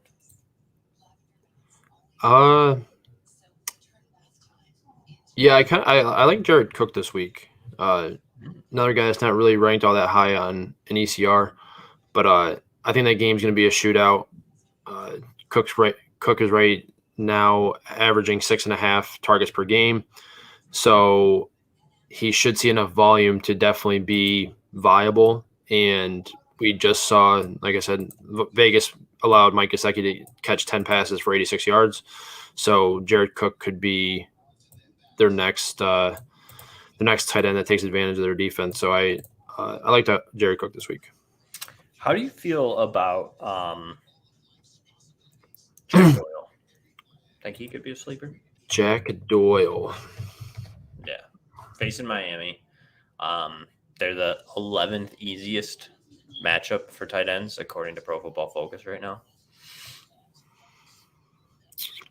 I feel like it seems like he's kind of been the receiving option as of late.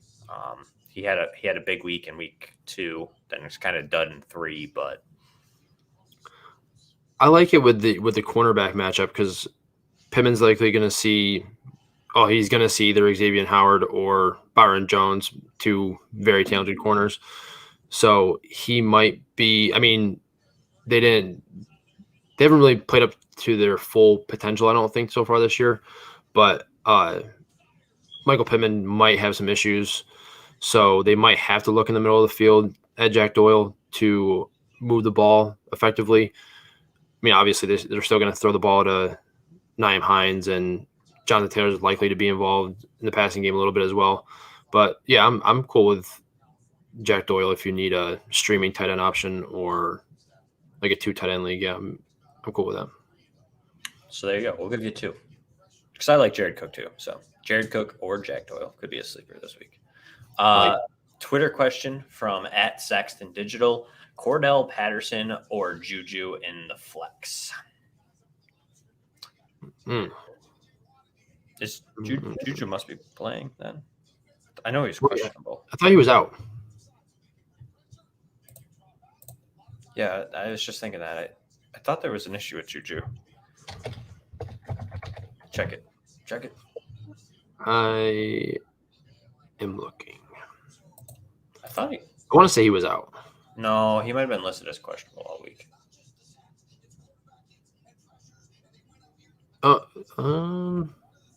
He practiced limited Thursday. I don't see anything. The inactives are out. They're scrolling across. He must be active because he practiced fully on Thursday, and I'm not seeing anything saying that he's inactive. It's also full PPR.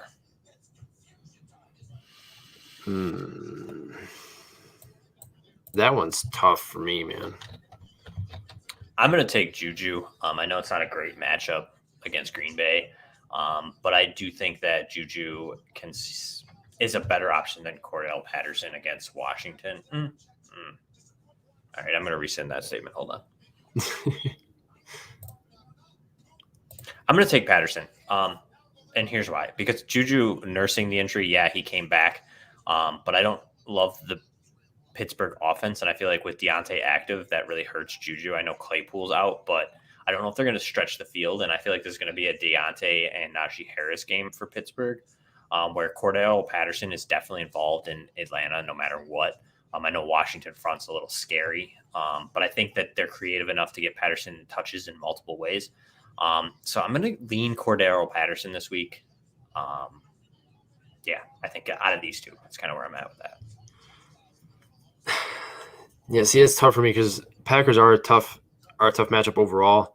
But with DJ likely seeing Jair Alexander for most of the game, Juju could see an uptick in targets, and he does kind of do like the underneath yak ability type work.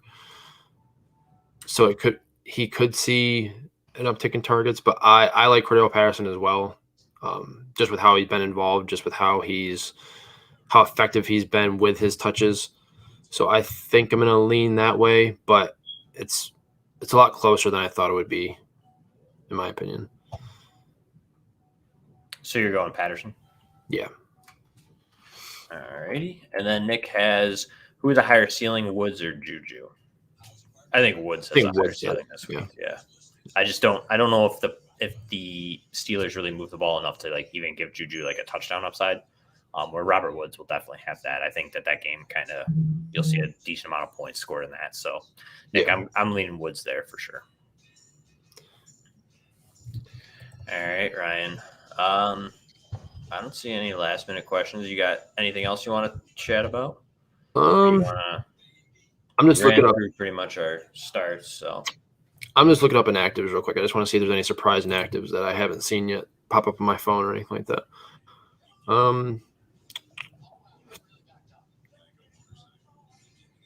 Wow, Denver's about 7 starting players today. Who is? Denver. I don't know what the stat is. It was a while ago, but I don't know who the 7 are. I'll be able to tell you here in a second.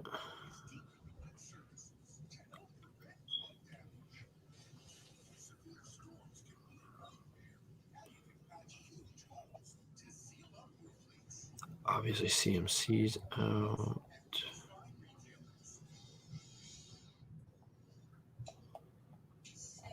Where the heck is it?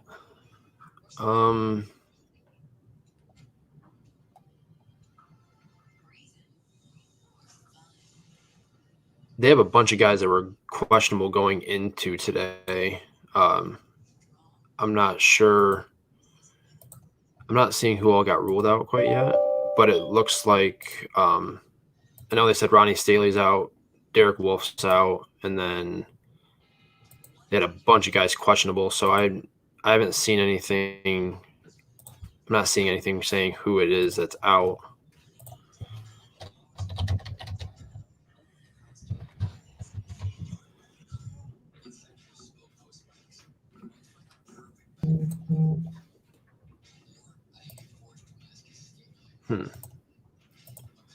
Why is it not popping up on who's out?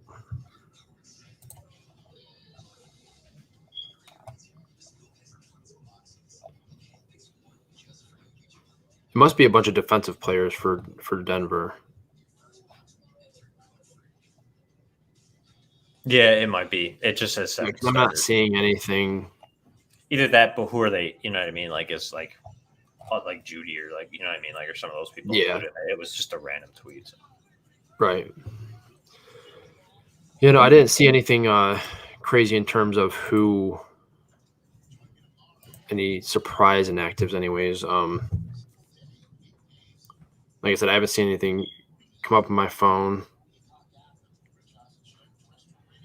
Yeah, I think we covered pretty much everything. I think we're good to go. I think Dalvin Cook is officially active. Yeah. Yeah, that's it. That's all I got. All right. Why don't we let's close it out, Ryan? Why don't you let everybody know where they can find you? And obviously, if anybody who is listening or has come on, I mean, you can send more questions to both of us on Twitter. I'm sure we'll both answer them between now and kickoff. But yeah, Ryan, why don't you let everybody know where they can find you on Twitter? Yeah, find me on Twitter at Mackie_FFB. Like Jeremy just said, feel free to send any questions from between now and kickoff of the games.